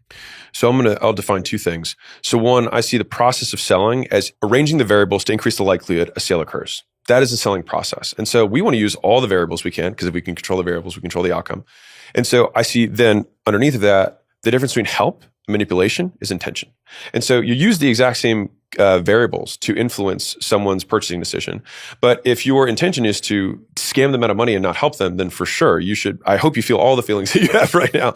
But on the flip side, if you know that you're going to do your absolute best and you have not misrepresented something. And I think this is the key part where people feel the imposter syndrome is because they misrepresent. If you state the facts and tell the truth, most of your anxiety goes away. And I have this conversation sometimes with entrepreneurs, even at $1 million a year, $5 million a year, and they're like, I just feel this imposter syndrome with my business. And I'll say, are you stating anything that's not true? And then they'll kind of look at me and they're like, well, I teach agencies how to, grow their customer base. And I'm like, okay. And why do you feel like an imposter? They're like, well, I had an agency and it really wasn't that successful. And I'm like, okay, are your clients successful? And they're like, no, the clients are successful. I'm like, okay, so what do you teach them that you were not able to do for yourself? And they're like, well, I was actually just really good at the sales side. I was really bad at the delivery side. I said, if you just say, hey, I had an agency I was really good at selling customers, really bad at delivering on them. But if you're good at delivering on them and you need a sales process, I can help you. I was like, would you feel like you're being an imposter? And he's like, no. I was like, and believe it or not, that's actually more compelling because you have a damaging admission, which actually makes you, it's one of the components of persuasion, right? Like you just tell people all the things that are not good, because when you tell them the good things, they'll actually believe them more. And so I would tell, I was in the gym space for a while. And so, a gym owner would have, a bad location and bad parking. And they're like, I don't, it's embarrassing. And I say, include it in the ad. Just say, hey, by the way, we don't have the newest equipment. Our parking's terrible. We have a tiny location, but we have the best workouts on this side of the Mississippi, right? And if you say that, then it's like, people are like, I love that guy, right? Because he told the truth. Yeah. And so you'll be significantly more persuasive and have less anxiety by just stating the facts and tell the truth. And if the facts aren't compelling enough, do the free work so the facts are compelling. Yeah. Oh, I love that so much, because I'm thinking of a friend right now who has a service he offers, and he's always scared that he's a one-man band. Yeah. And he's scared that companies are going to ask for his service. Yeah. And he's almost embarrassed of saying, well, I'm just one guy. Oh. And he wants to present himself as a company. Yes. And I'm always saying to him, well, no, tell them because you're one guy, you can actually be there, you're present, you're doing all the work yourself, you're committed. Yeah. You're not just rolling out something that everyone else is doing. So I have an awesome frame for this. Go for it. So when we had our software company, Alan, which we sold in 21, it was a software that helped agencies kind of manage schedules. It did automated texting stuff back before all the new stuff now, right? And so I actually had agencies that sold to gym owners, and I obviously also owned Gym Launch at the time too, which is the category, king in that space, right? It's the biggest company there. And so they were like, how do we compete against you? And I said, every position has an advantage. And so you are going to say, man, Alex isn't going to be the one he's not the one taking your calls. You're going to be client number 77. He's not even going to know your name. You're going to be assigned to some account rep that he pays, nothing to. And of course we paid well, but I don't know. He just pays way less, that he onboarded in 2 days. And that's the level of service you're going to get. Whereas with me, you get the highest person, you get the CEO, and you call me, I'll respond immediately. I'm the one working on your account. So don't compare the size of Gym Launch to the size of my company. Compare the person you're actually going to work with. And am I going to be better than his rep number 7? Yes. That's a compelling pitch. Now, if I'm flipping the table, I'm going to say, listen, this guy's in his mom's basement. He hasn't proven any track record. We've been here for 10 years. And the reason we've been here for 10 years and we've gotten so big is because we're actually good at what we do. And if we weren't good at what we do, we wouldn't be this big and we wouldn't have been doing it for this long. This guy has no process. He might be gone tomorrow. We both have advantages that we can cater. So there's no position on the board that doesn't have advantage. You just got to play what you got. Again, rule number 1, right? Yeah. And the idea of pointing it out is just so masterful, because that's what's blocking us. It takes away. We're all trying to be everything to everyone. Right. And we want to portray that we've thought about every part of the puzzle and we're the one-stop shop. And I feel like whenever anyone says they're the one-stop shop, there's nothing there. Right? Because it's like, well, wait a minute. There's no way you could have figured out this and this and this and this and this. With just you. With just you. And you've been in the business for 2 years, right? Yeah, right. Like it's just not possible. And so, and that's so freeing. Like I'm hoping people hear that and just feel so much lighter and go, tell the truth, state the facts, and that's it. And if they say no, that's okay. Because honestly, if they say no, then they weren't going to be a fit. Yeah. And so I can promise you some of the best deals are the ones you never do. Because right now, any business owner can tell you this, there are customers that you're like, I wish we did not ever talk to this person, right? And so you're just avoiding some of these things that are going to be calamities later. Yeah. So you might as well just get it up front. And the thing is that when you set those expectations, it creates such a clean relationship from there on. It's like, these are the expectations you can set. This is what I will do. Anything outside of that, I'm not going to pretend like I have done it. Now, if we want to figure this out, I'll be figuring it out with you. And if you like the stuff I have here, I can apply some of those principles, but I haven't done it. I want to be upfront about that. And so where's the imposter syndrome? Where's the fear? It's like, there shouldn't be any. And it's all about the deception piece. And I think that's where people get in trouble. Yeah. The other thing I've learned about that is that I feel like people who win watch winners. Yeah. And people who fail watch losers. Yeah. And so when I look online, or even if I talk to people, I get a lot of this where people will be like, I can't believe this guy has 100,000 followers. Have you seen his stuff? It just sucks. Oh, I can't believe that this guy has a business making $1 million. He hasn't even got, and so there's a lot of this where you find people who are not winning are constantly, whereas I'm sure if me and you were talking about something, someone would be like, dude, did you see what this guy did? It's amazing. Do you see what, whatever. And so I feel like there's that ideology that we get stuck in where we're like, I know I'm better than that guy or whoever, that girl, whatever it is. I know I'm better. but I'm not doing anything about it. And that hurts me even more. Can I tell you a story about this? Yeah. So I know I think you've had Kylie Jenner on this. Not Kylie, I've had. You have a Kendall. You've had I've Kendall. Kendall, Okay, Kendall, you've yeah, had Kendall's a dear friend. Well, I'll tell you the story. So, oh, I know the Kylie story from you. Okay. Yeah, right. When she became a billionaire. Yeah. I've watched the video, man. I'm in, man. I'm in your content. I'm there. So Kylie became a billionaire. I'm 27-ish at the time, and I'm making, I'd say, very good money. And I thought I was, the man, right? And then here comes this girl who's 7-8 years younger than me, and she's crushing. She crushed it. And she was better. She was better than I was. And I, my first response was ego, being like, "Hey, Kris Jenner's her mom. She's had her life set up since day one. She's been on reality TV for, I had all that narrative." And then underneath of that, I was like, "Chill. What can I learn from her?" Right. And so I have the fundamental belief that if someone makes more money than you, they know something that you don't know, and in that you can learn of them. And I think that allows every single person in the world's success to serve you. Yeah. Literally, you just flip the world into like, these are all the different lessons I can learn from all these people. And I think one of my, it's the sword of Gryffindor, but I love this quote that was on it. I love Harry Potter. Okay. But it was made of, goblin steel or dwarvish steel. And it only took in that which made it stronger. And so you hating on somebody in no way makes you stronger. And you trying to point out all the deficiencies. It's like, you are the thing that you are afraid of for yourself. Like you're going to point out all this person's deficiencies, and your big fear is about the fact that other people are going to do that to you. So first start by stop doing it to other people and start trying to find what are the things that they are better. Because the thing is it is a fact. They are better than you at something. And I think you have to accept that. As much as you're like, that guy's got 100,000 followers. Well, and he only had one viral video. It's like, well, he's got one more than you do. Yeah. What was it about that video? Now let's start tackling that. And so from Kylie, the thing that I learned was brand. I was like, she's got a big brand. And then I was like, okay, I need to start looking at that. And that's what kicked off this entire journey for me even making all this content stuff was that Forbes cover. Yeah. That was the thing for me. And so, Kylie, if you ever watch this, you were a huge influence in my life. I love that. We'll get it to Kylie. I love that. And what I like about that is that criticism doesn't cure envy. Yeah. And also success doesn't cure envy. Yeah. It's only study that cures envy. Yeah. Like that appreciation, that admiration. That's the only thing. And envy is that thing that when I coach people, and I've been fortunate enough to coach musicians and actors and whatever. And the two questions I always ask people is, the first thing is, who do you envy? And there is no person on the planet, even in the 0.001% who doesn't envy someone that I've met at least. Yeah. And then the second one is, who's your God, or what is your God? Whether it's money, time, energy, whatever it is. And those two questions sum it up for people. And what I've found is that success just doesn't take away envy. So even if you had become a billionaire in the next 12 months, that still wouldn't have taken it away because she did it at 21 and she did it younger. I can already tell you. Yeah, exactly. And so it's like that's what's so fascinating about it, is that you become successful by what you get, but you become fulfilled by what you lose. And losing envy and losing comparison and losing criticism leads to happiness. So when people say money doesn't buy happiness, it's not that money's not important. Money makes you successful and it's great. You should get it. Happiness was never in the equation with money. That wasn't the point of it. Like, I love having awards and accolades, but they were never in the equation of happiness. They were in the equation of success. And the equation of happiness was envy, ego, illusion, lust, anger, all of this stuff. And so it's funny how the equations get crossed over. Yeah.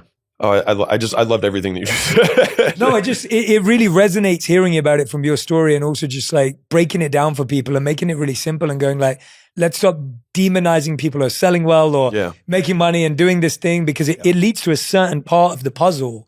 But then let's also remember that you wouldn't be who you are today if you hadn't got over that envy right at the beginning. So let me toss this in that I think might be helpful. Please. So one of the quotes that I don't like is, comparison is the thief of joy. And I'll explain why. Because I think comparison is an incredibly valuable feedback tool. Now, what we want to be clear is the differentiation between criticism and insults.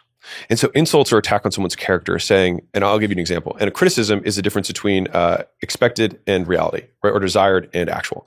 So I expect you to be on time and you are 5 minutes late.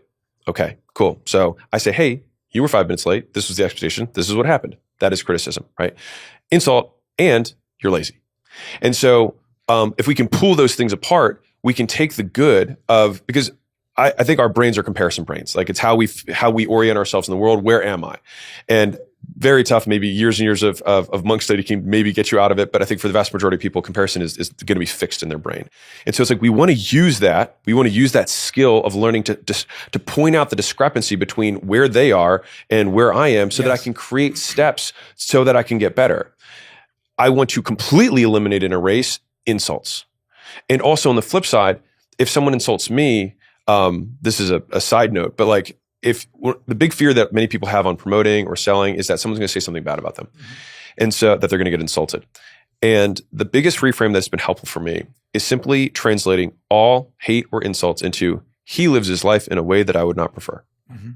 And it just comes down to that. I can't believe he's married to this person. He makes this kind of, why does he think he lives his life in a way that I would not prefer? And that is just, it has really boiled a lot of the hatred down to like, oh, well, I mean, you live your life in a way that I would not prefer. And that's fine. That's why you have your life and I have my life. And hey, more power to you, man. Yeah. And that has just like really quelled a lot of the concern, because I'm sure, like you, I get an unending, a deluge of hate comments, just because if you put yourself out there. Totally. Like if you do nothing, you will get criticized for doing nothing. And if you do something, you'll get criticized. So criticism is fact. It is a fixed cost. Yeah.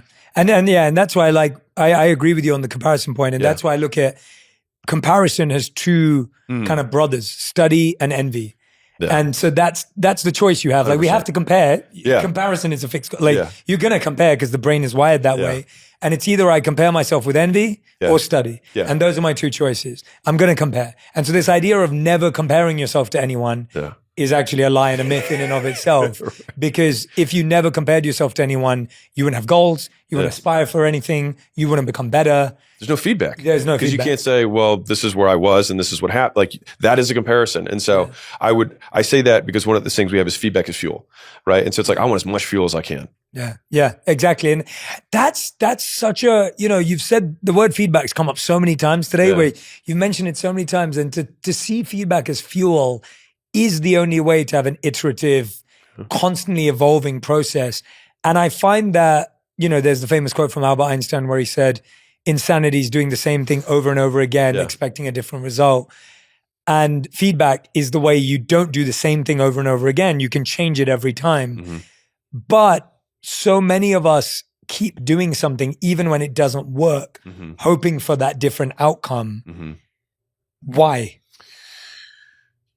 We don't change the email copy. We don't post at a different cadence. Yeah. We don't up the volume. Yeah. It's just like, we're just, I've got so many friends who'll upload a video, delete a video, it's like, we don't change that. And then we're still going, wait a minute, what's going on here?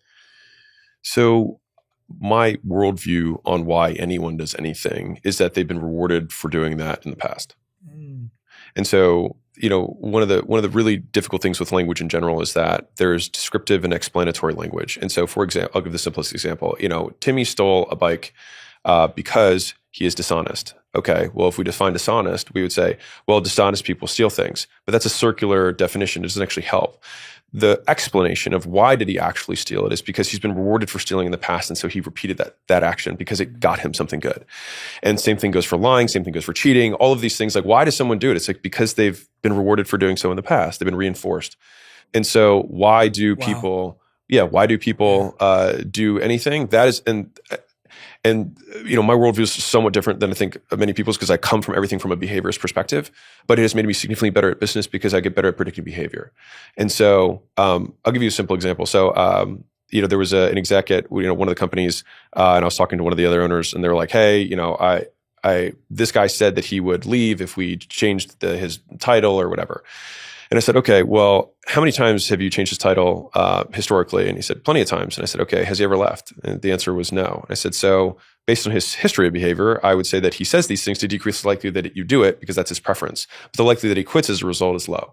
And so it's like those kind of deconstructions, some people just take things at face value. It's like, well, if we actually try and find the explanation rather than the description of the event, we can get way better at predicting behavior, including our own. And I think that's where like people are like, I want to get back to the trauma of whatever. It's like, maybe like, can I go into this? Because I think this might be helpful. Yeah. So I love the direction you're going. Okay. Yeah. So many people will use trauma or some event, and they will create a narrative around why haven't I started? It's because my dad didn't hug me enough as a kid and I don't have this confidence. So they just create this big story. And then they're like, I need to go see a therapist so that I can, untangle all of this. But if I were to say, hey, I'm going to teach you how to serve in pickleball, right? We wouldn't have the first session be, hey, do a serve. And then you would serve, not ideally if I'm a pickleball coach, right? And then I'd say, okay, so for the next, few weeks, what we're going to do is we're going to try and go back in the past. And we're going to try and figure out why your serve is so bad. And no, we're just going to say, change your wrist like this. This is how you do it. And so it's so much more productive to just focus on what do we need to do instead, rather than trying to figure out why you did it. Because the reality is you're never going to know. It's a convenient narrative and it might make sense, but at the same time, it could just be that you were rewarded for doing something like this in the past period. Now, there might have been conditions that created that reward and you can lament the person, but at the end of the day, the only thing you can do about it is change behavior. And so trauma, which is tossed around a lot, I define as a permanent change in behavior from an aversive stimulus, some a bad thing. So you permanently change how you act because of something bad that happened. Now, the question is trauma bad? Well, did the change in behavior result in increase or decrease in likelihood of achieving whatever goal we have? And so if a kid touches a hot stove and they say, ouch, and then they never touch hot stoves again, then that was a traumatic event by that definition. And it's probably good trauma because they never touch hot stoves again. So it decreases the likelihood they die in a fire. Great. And so sometimes it's like, well, then maybe we can be grateful for some of the quote traumas that we've had because it permanently changed my behavior in a good way. Now, if we have quote trauma that permanently changed my behavior in a negative way, so I had bombs and saw someone die in front of me, and the next time I hear a loud noise, I freak out and I can't perform my job, then that would be something that decreases the likelihood. But then at that point, rather than trying to figure out the triggering event in the past, we just think, okay, how can we recondition this person under similar conditions so that they can act this way instead? And so trauma, what it ends up happening is it becomes an accelerated learning event. And so something bad happens, your brain's like, pay attention, because it's like, I'm going to learn and I'm going to permanently change our behavior to make sure this doesn't happen again. And so it's not this, and I hear this because a lot of people will anthropomorphize, make human or, try and biologize. That's a word. Go for it. Something that occurs. It's like it's stored in your body. And I was like, we're not computers, right? It's just that you have a behavior set and all we have to do is change these behaviors and then it eliminates. And so this all started with feedback. And so the reason feedback is fuel and what makes feedback good versus bad, or rather useful versus non-useful, is the latency of the feedback. How quickly do you get it? And how specific is it? And so if you say, hey, that sucked in the moment, not helpful. What it will do is make me less likely to do the thing in front of you, right? If you said that. On the flip side, if you were to say immediately, hey, real quick, when you do your intro, raise your tone a little bit at the end because I think it'll actually create more curiosity and people want to stay longer. Okay, do the intro again. There, I have a very specific piece of feedback and I did it immediately so that the likelihood that you change behavior is really high and maybe that it sticks. And so the reason feedback is fuel, and ideally if you're trying to change someone else's behavior or even your own, it's like I want to seek out very fast feedback that's as specific as possible to the behaviors. And so I tell the story a lot because it's a story that we tell inside of our company because it's almost become lore. But we had a director, super proficient, very competent in his role, really high performer. The problem was that everyone said, he's such a dick. And the thing is that I liked his performance and I want to decrease the likelihood that I get complained to about him. And so he had 4 different people in the company have like one-on-ones with him being like, hey, I need you to stop being a dick. And the thing is his behavior didn't change. And so I was supposed to be like final boss in this situation and be like, all right, let's have this sit down. And so I said, hey, I don't care if you're a dick on the inside. I would like to decrease the likelihood other people describe you as one. And so I want to be clear, I have no judgment. I just want to change this likelihood, this outcome. And so that kind of took the personal attacks out of the conversation. And then it was like, okay, so what are the behaviors you do skill-wise as minutely as possible that get people to say this about you? So it turned out it was you interrupt people on calls, you tell people how to do their jobs, and it was 2 other things, whatever it was. And so I said, so next time you have the desire to tell someone what to do about their job, you have 2 options. Either say nothing or say, hey, I heard this thing that might help. Do you mind if I share it? If you just say that first, and if they say no, then just be like, okay, no worries. Or they say yes, then now you have permission to share it. And when you share it in terms of behaviors, criticism, not insult. And so I just had to change a couple of those things. And then within a week, people were like, oh my God, he's a night and day. He's a different person. They create all these narratives. Maybe it was because his mom did hug him. She called him, or because we told him what to do instead. And so I bring this up because I think many people do not take action around pursuing their dreams because of narratives that they create about their past. But the reality is that none of that matters because all we have to do is just say, what do we need to do instead under these conditions? Yeah. And if we take that premise, then you need to learn. And learning means Same condition, new behavior. And so if every day is the same for you, to your point of insanity, then you have the same conditions. And if your behavior has not changed, then maybe you are insane, right? Or at least for expecting a different outcome. Yeah. And so that, I think, makes it significantly more palatable of like, just change this one thing and then run it again. Yeah. How does someone who's taking that feedback, trying to get better, and the results are just not changing, they're not getting closer to the outcome? Yeah. 2 questions. The first is, how do you know when it's time to give up? And how do you keep going when things are not working? So this is there's a handful of what I call like eternal questions that I don't think they're more dichotomies to be managed than problems to solve. And so, how much should I consume today versus invest into tomorrow? How much risk am I willing to take? Which is the classic: should I push or should I pivot for an entrepreneur? And the answer that no one's going to like is that it's actually up to you. So there's kind of like good failure and bad failure. So good failure is like, I tried something and I saw that it didn't work and I realized what I need to do instead, and I'm going to iterate continuously. Bad failure is where I have an assumption that the world or the conditions were going to be this way, and my assumption was false. And so if I believed that people really wanted to have dog Zoom calls or whatever, right? A Zoom made for dogs. Let's just take a ridiculous example. Well, then I would have to take a couple of need to believes of like, in order for this to be successful, these 4 things would have to be true. If I find out after starting some iterations that one of my 3 or 4 assumptions that underpin this being successful long-term is not true, then I should not keep trying to pursue this. And that is where I would say we need to pivot. In a situation where none of the conditions none of the need to beliefs have changed, all of those conditions are still the same, and it's a deficiency in skill, then that is where I would push. Now, how long will it take is going to be completely predicated on how quickly you can learn and the quality of that feedback. And so to your point, I think you said coach, community, and what was the other one? Commitment. Like some sort of consistency. Yes. And so the commitment part, if you want to increase your commitment in anything, so I define commitment by the elimination of alternatives. Right, so marriage is the ultimate commitment. You eliminate all alternatives, right? And so it's like we want to get married to this opportunity. We get married to this business. So we have to eliminate all alternatives, which means when your friend says, "Hey, I made 10 grand doing this thing," you say, "That's amazing. I don't know anything about that, and I know 2 months of suffering from this one, and I'm going to start at 0 there. So I'd rather be 2 months in on this one." But with that push or pivot, we have to just take things to the natural extreme, which is how I like to do it, which is, okay, well, if I do this for 10 years and I keep getting better, do I think it's likely that I'll succeed? And the answer is usually yes. And so it's like, well, then I just need to keep paying down those iterations. And I think Naval said, it's not 10,000 hours, it's 10,000 iterations. And I tend to believe that. Mm-hmm. Your new book's called $100 Million Money Models. Yeah. It's like, I think there'll be people listening who are like, I just want to make 100K a year. Yeah. There'll be people saying, I want to make 100K a month. And then there'll be people saying, we want to make $100 million business. What's the difference at each of those levels? Mm-hmm. And what are you sharing here that you haven't shared in the $100 million series before? So I'll take those questions one at a time. Yeah, I'll start with the second question, which is what's different about this book? So offers answered the question, what do I sell? And so is an offer so good, people feel stupid saying no. So basically broke down the components of an offer. So we gave a little example of one, 5 hours for free. It's a very simple offer, right? But there are offers that you can include guarantees, you can include scarcity, you can include urgency, you can include bonuses.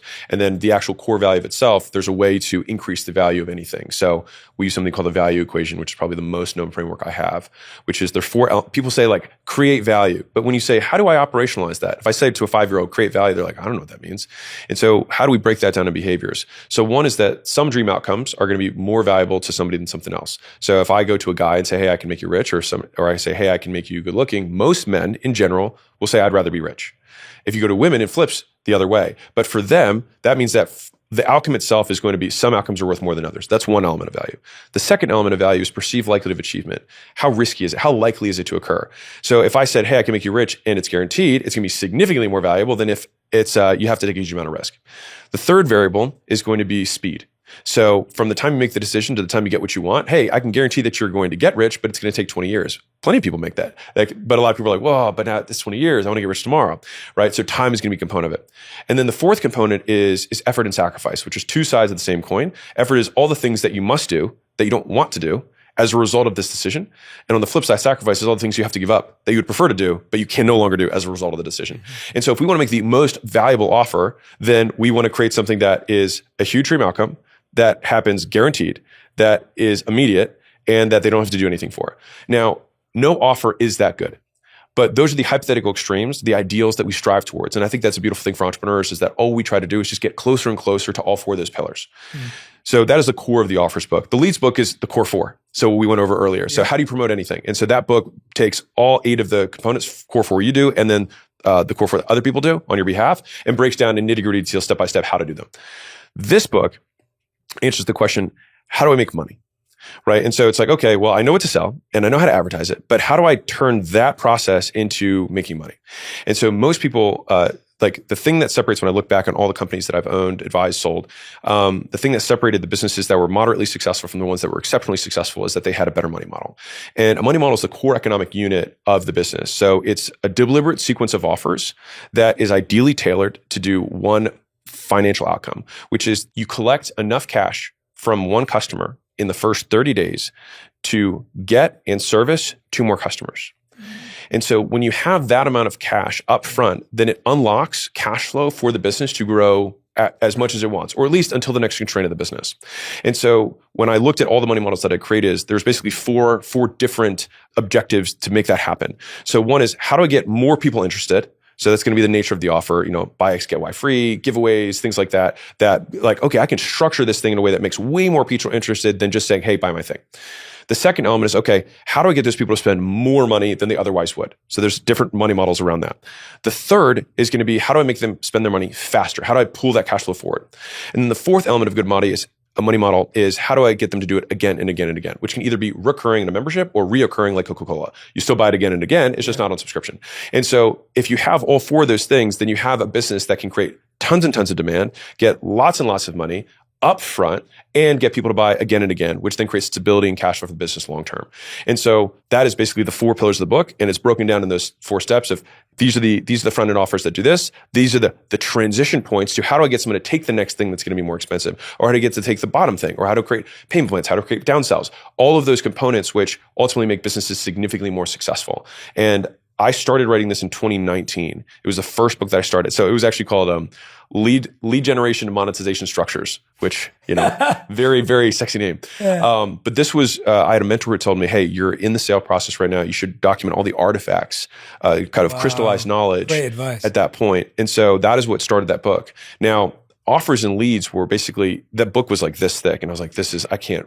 So I actually peeled off offers and then finished that first, and then peeled off leads and then finished that second. And then finally I can get to the money models, which is actually what I started 6 years ago. Gosh. And so I have not publicly talked about any of the structures in this book.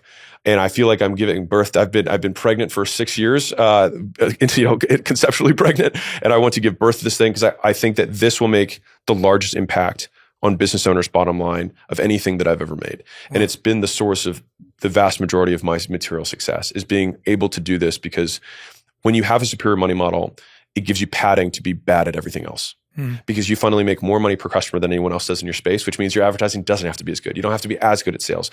Your like the offer itself might not necessarily be as good, but when you sequence these things together properly the right way, then you can unlock scale in the business, and then with that cash flow, buy down that ignorance debt, and then give yourself time to get good at all the other stuff. And what starting point would you say this book's aimed at? Like, where is someone at in their journey? You can start at 0, because you could start at, so what's interesting about those 4 things is that you don't need all 4. You just need 1. Got it. And over time, because if you were trying to do a business that had all 4, you had a recurring, you have upfront thing, you would be completely inundated. So we would start with the first thing, which is some sort of attraction offer. How do we get something that's more designed to get more customers or more people to engage in your original reach out, your paid ad, your content, whatever it is. And so I have the 5 most successful structures that I have used, and detailed step by step exactly how to execute them. And what's interesting is that this is the stuff that, so the offers book, when it came out, there wasn't a single other book about offers, which is interesting. And then it became kind of a household name, it was this massive gap in the space. But as soon as you see it, you're like, this is everything. This is how all of it works.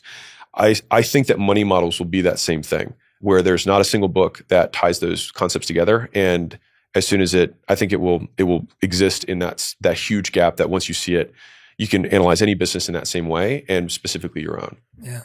I love it, Alex. I'm honestly, like, listening to you today, and I've consumed your content for a long time now.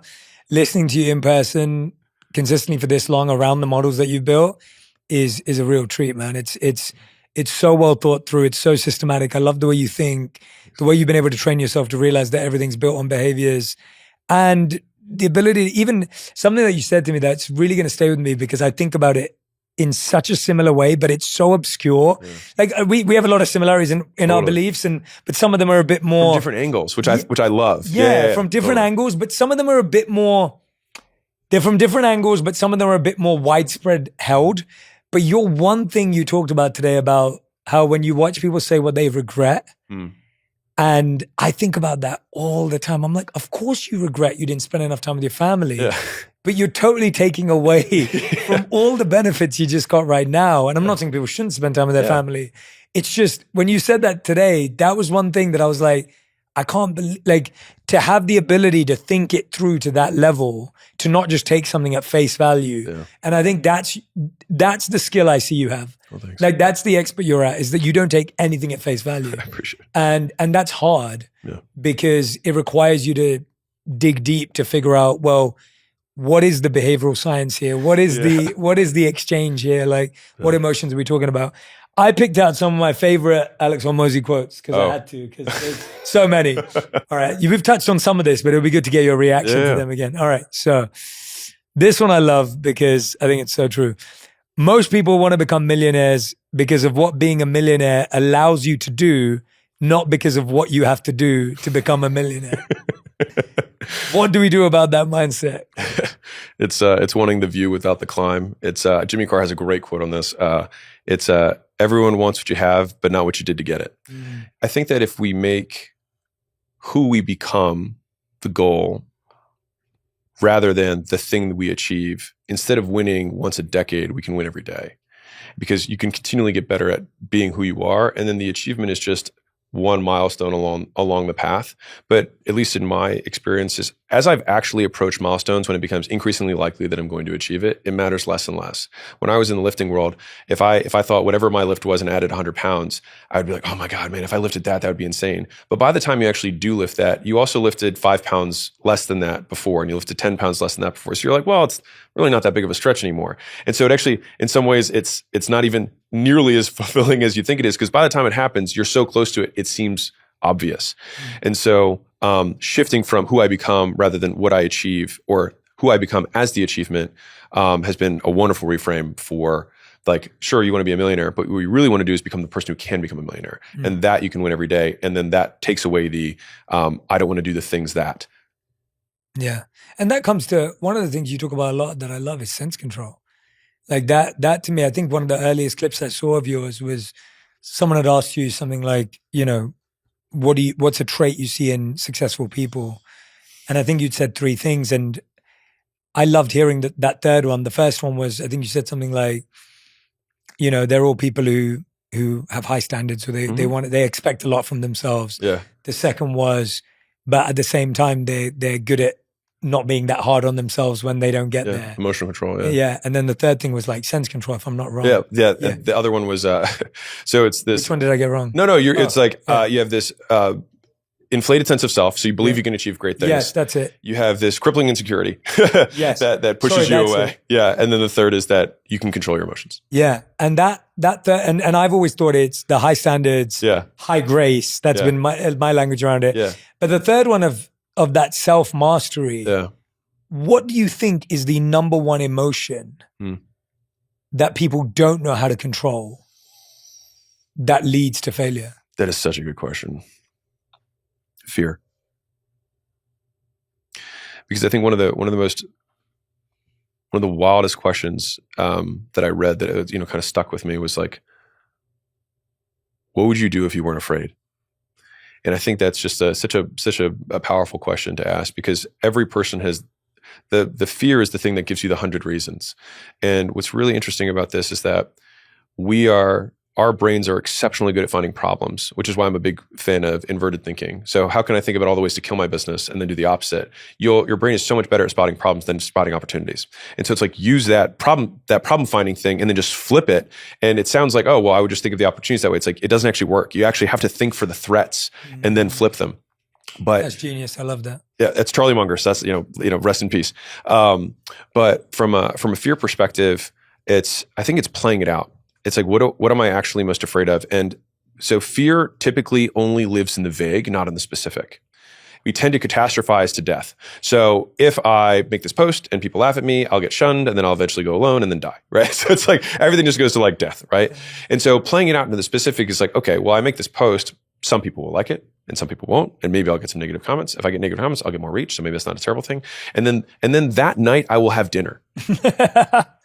Right? And that night I will go to bed. Right? And so making it really, really specific. And then just to add one more thing on that, the other really big downside of being human from an opportunity money-making perspective is that we underestimate the upside and we overestimate the downside. And that has been incredibly valuable for us to stay alive and not very valuable for us to make money. And so if you're in the developed world, the absolute worst case scenario is that you still have I say fortress. You still have a cover, and you still have food, and you still have air, and you still have water. Because in the developed world, all those things are available to anyone. And so it's like, okay, so the worst case scenario is that I live and I'm completely free and no one bothers me. It's like, that actually sounds not so bad when you actually play it all the way out. And so I think playing it out and actually really thinking, what would I then do? Well, I'd probably reach out to Sarah, and she would let me sleep on her couch. Okay, so, and I would ask her, if you can play it, I'd be like, hey, Sarah, if I were to do something and I were to fail, how long would you let me sleep on your couch? She's like, I'd give you 6 months. And you're like, okay. So it all of a sudden becomes concrete. And I think that starts to really evaporate fear rather than like, oh, I will die. Totally. Yeah, I remember that when I made the leap, I was like, and of course I was in a position to be able to say this, but I was like, okay, well, I'll just go back to what I was doing. Like if this didn't work, I will just go back. Like I'll figure out a way. Just get the job back. And I'll get the job back and I'll go back to do it. And that was the reality. And of course, it was still at the time when I felt this was taking up all of that. Totally. All right. Another one that I love. This one really, really hit me and I feel it's going to resonate with a lot of people if you haven't heard it yet. People fail not because there's some magical list nobody has. They fail because it's an obvious list nobody does. I'm so happy you liked that one. It didn't like I just to give kudos to Jay here. You picked out tweets that were not like super banger high performers, but like I wrote these and I was like, this is a thing. I picked ones that really, I didn't pick them based on performance. I picked them based on like I was like, I read this, I was like, yes, like.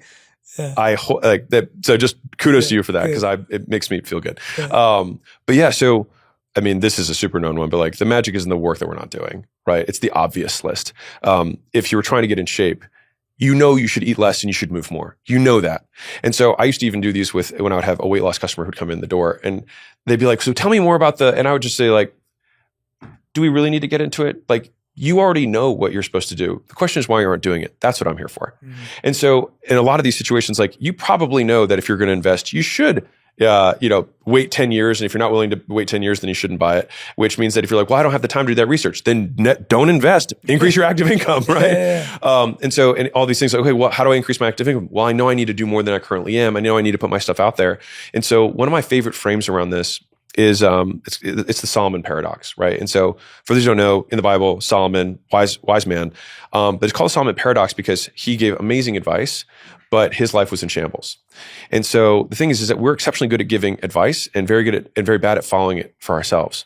And so what's interesting is that they actually did studies on this where they had people, they whitewashed someone's existing circumstances and their conditions and had the same people, not knowing they were criticizing themselves, give critiques to this person on what to do to improve their lives.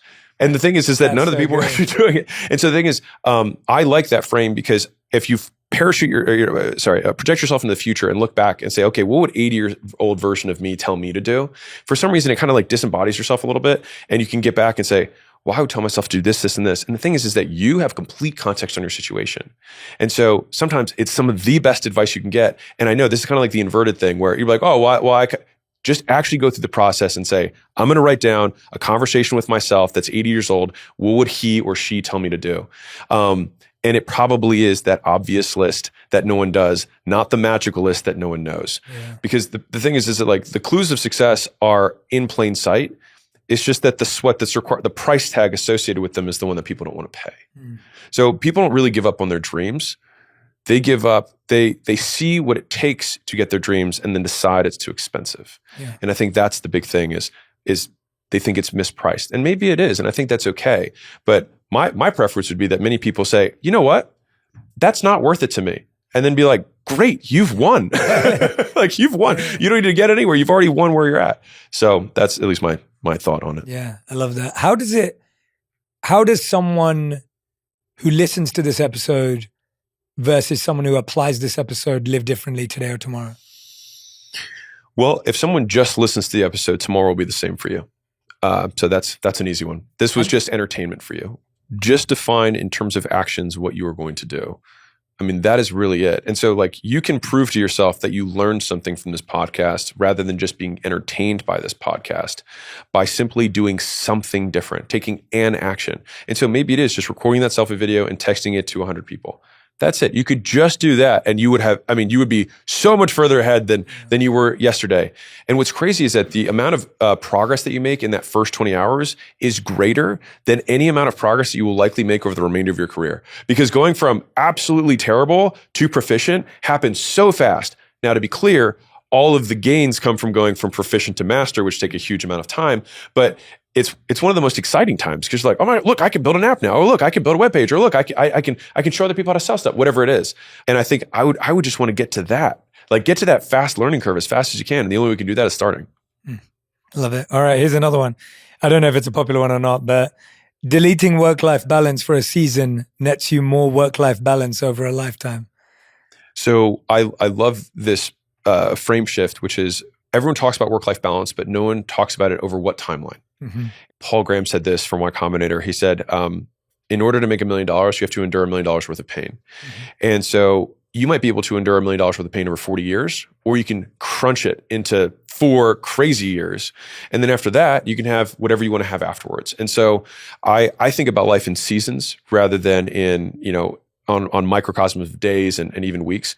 And I think that shifting that perspective will really only solve one core problem for people, which is that they feel like they are doing something wrong by making a sacrifice today. And there's always and again, it's an eternal question. How much do I risk? How much do I consume versus invest? These are classic human problems that will never have a correct answer. And it's more, what's the correct answer for you in your season right now based on the goals you have? And so I think if anything, I would want that quote to give some people permission to work a weekend every once in a while, to take the 5 to 9 on both sides of the day and say, you know what? I am going to be unbalanced, and that's okay.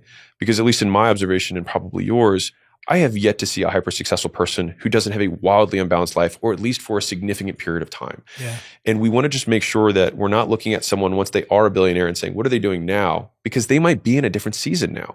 And so don't look at what Warren Buffett's doing now when he says, if I make 2 good decisions a year, I've had a good year. Well, if you make 2 good decisions a year, you're still probably not going to, you're not going to be Warren Buffett, right?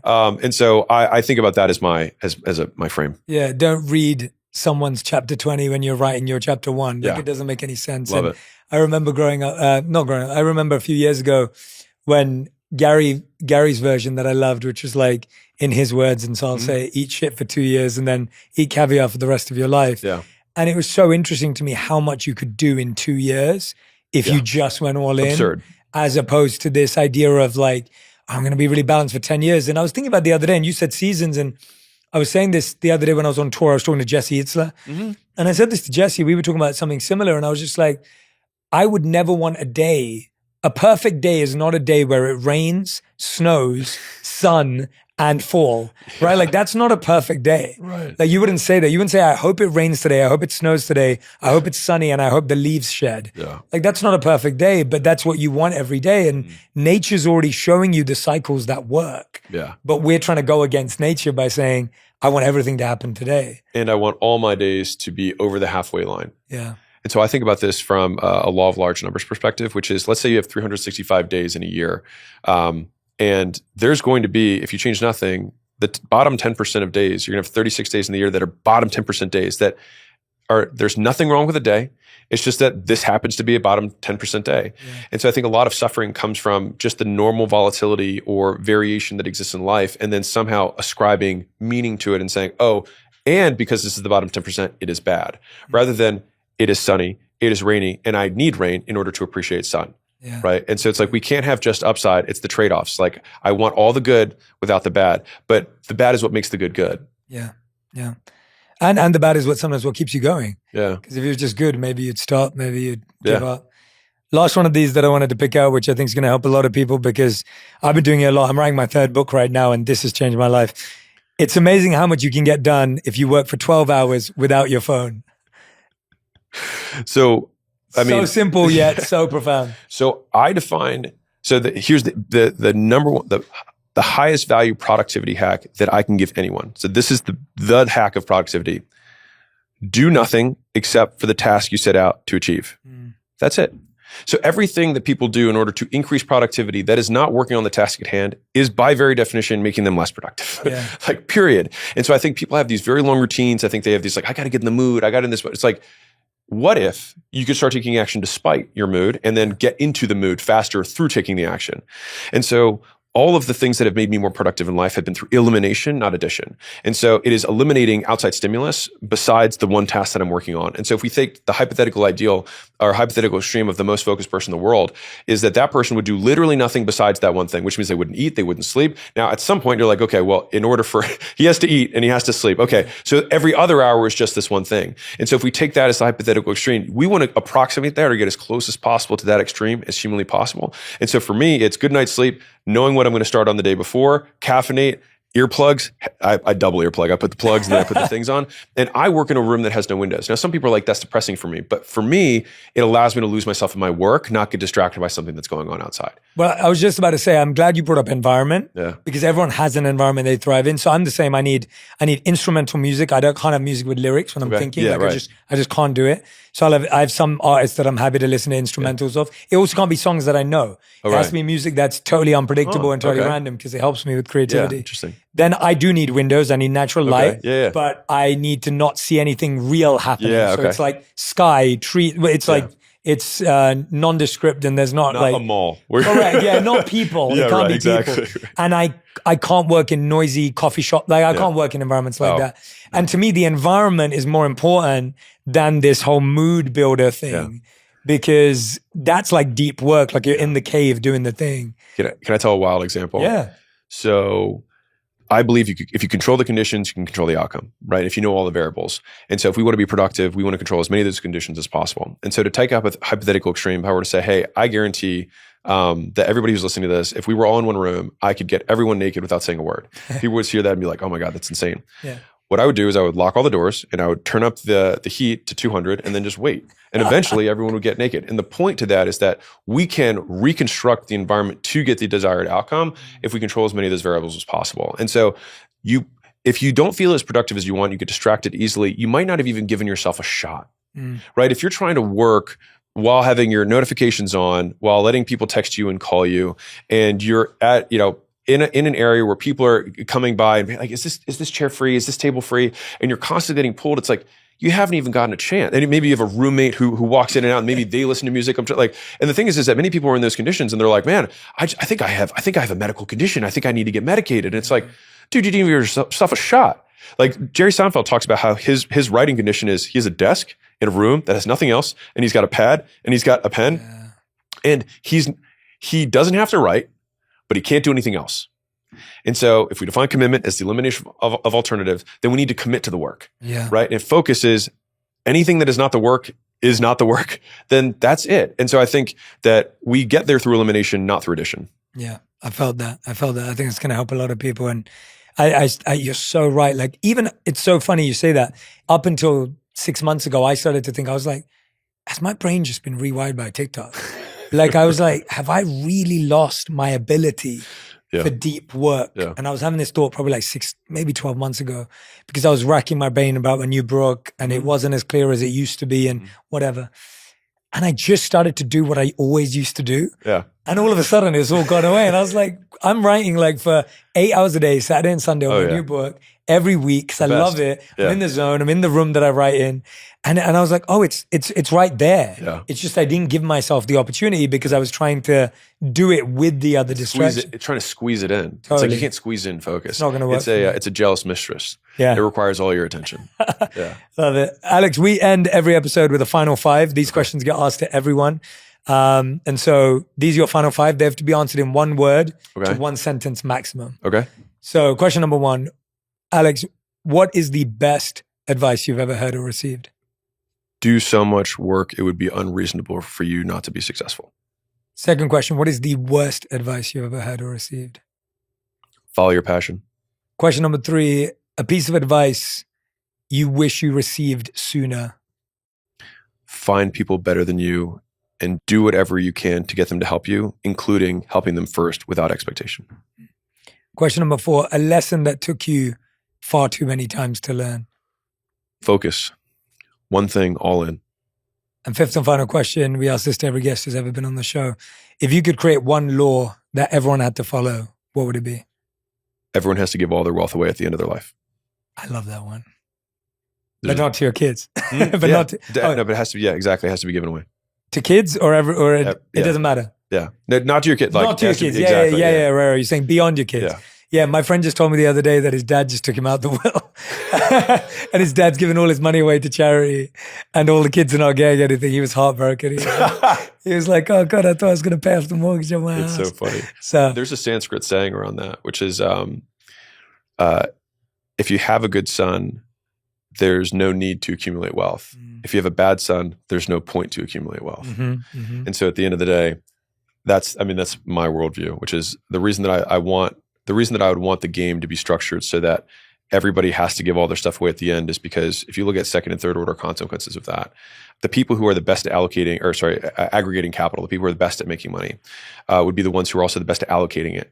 Yeah. And so you would actually have the best tools in the people who are best skilled to use them.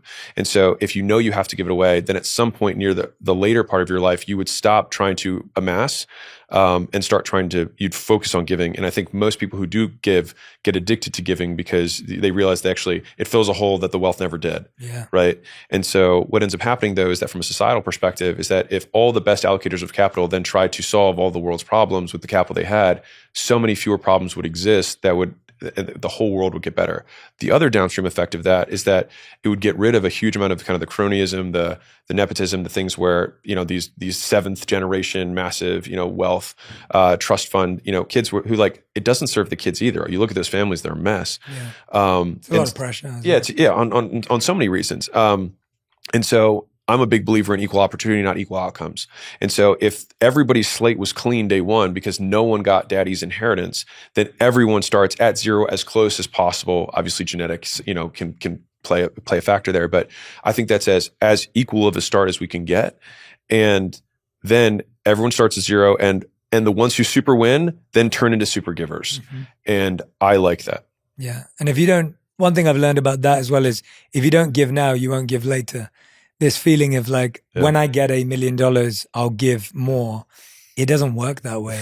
It's a proportion. Like it will hurt 10% at $1 million. It will hurt 10% at 100K. Like that's not going to change. And another phrase that we'd always hear in the monastery was, God doesn't see how much you give. God sees how much you hold back. And so that's why I like your law a lot, because it's that feeling of like, hey, at the end of it, I gave it all. Yeah. The book is called $100 Million Money Models, part of the $100 Million series. Alex, I hope this is the first of many, many conversations we have online and offline. Yeah. Truly loved our time together. And honestly, I've become a bigger fan spending this time with you. And this was a masterclass for so many. I'm going to be sending this to a lot of people I know who need to. There's some podcasts that you do and you're just like, yeah, I'm going to send this personally to people in my life who I think this is going to change for. So thank you so much, man. I'm super humbled and very honored. So thank you so much for having me. Thank you, man. If this is the year that you're trying to get creative, you're trying to build more, I need you to listen to this episode with Rick Rubin on how to break into your most creative self, how to use unconventional methods that lead to success, and the secret to genuinely loving what you do. If you're trying to find your passion and your lane, Rick Rubin's episode is the one for you. Just because I like it, that doesn't give it any value. Like as an artist, if you like it, that's all of the value. That's the success comes when you say, I like this enough for other people to see it.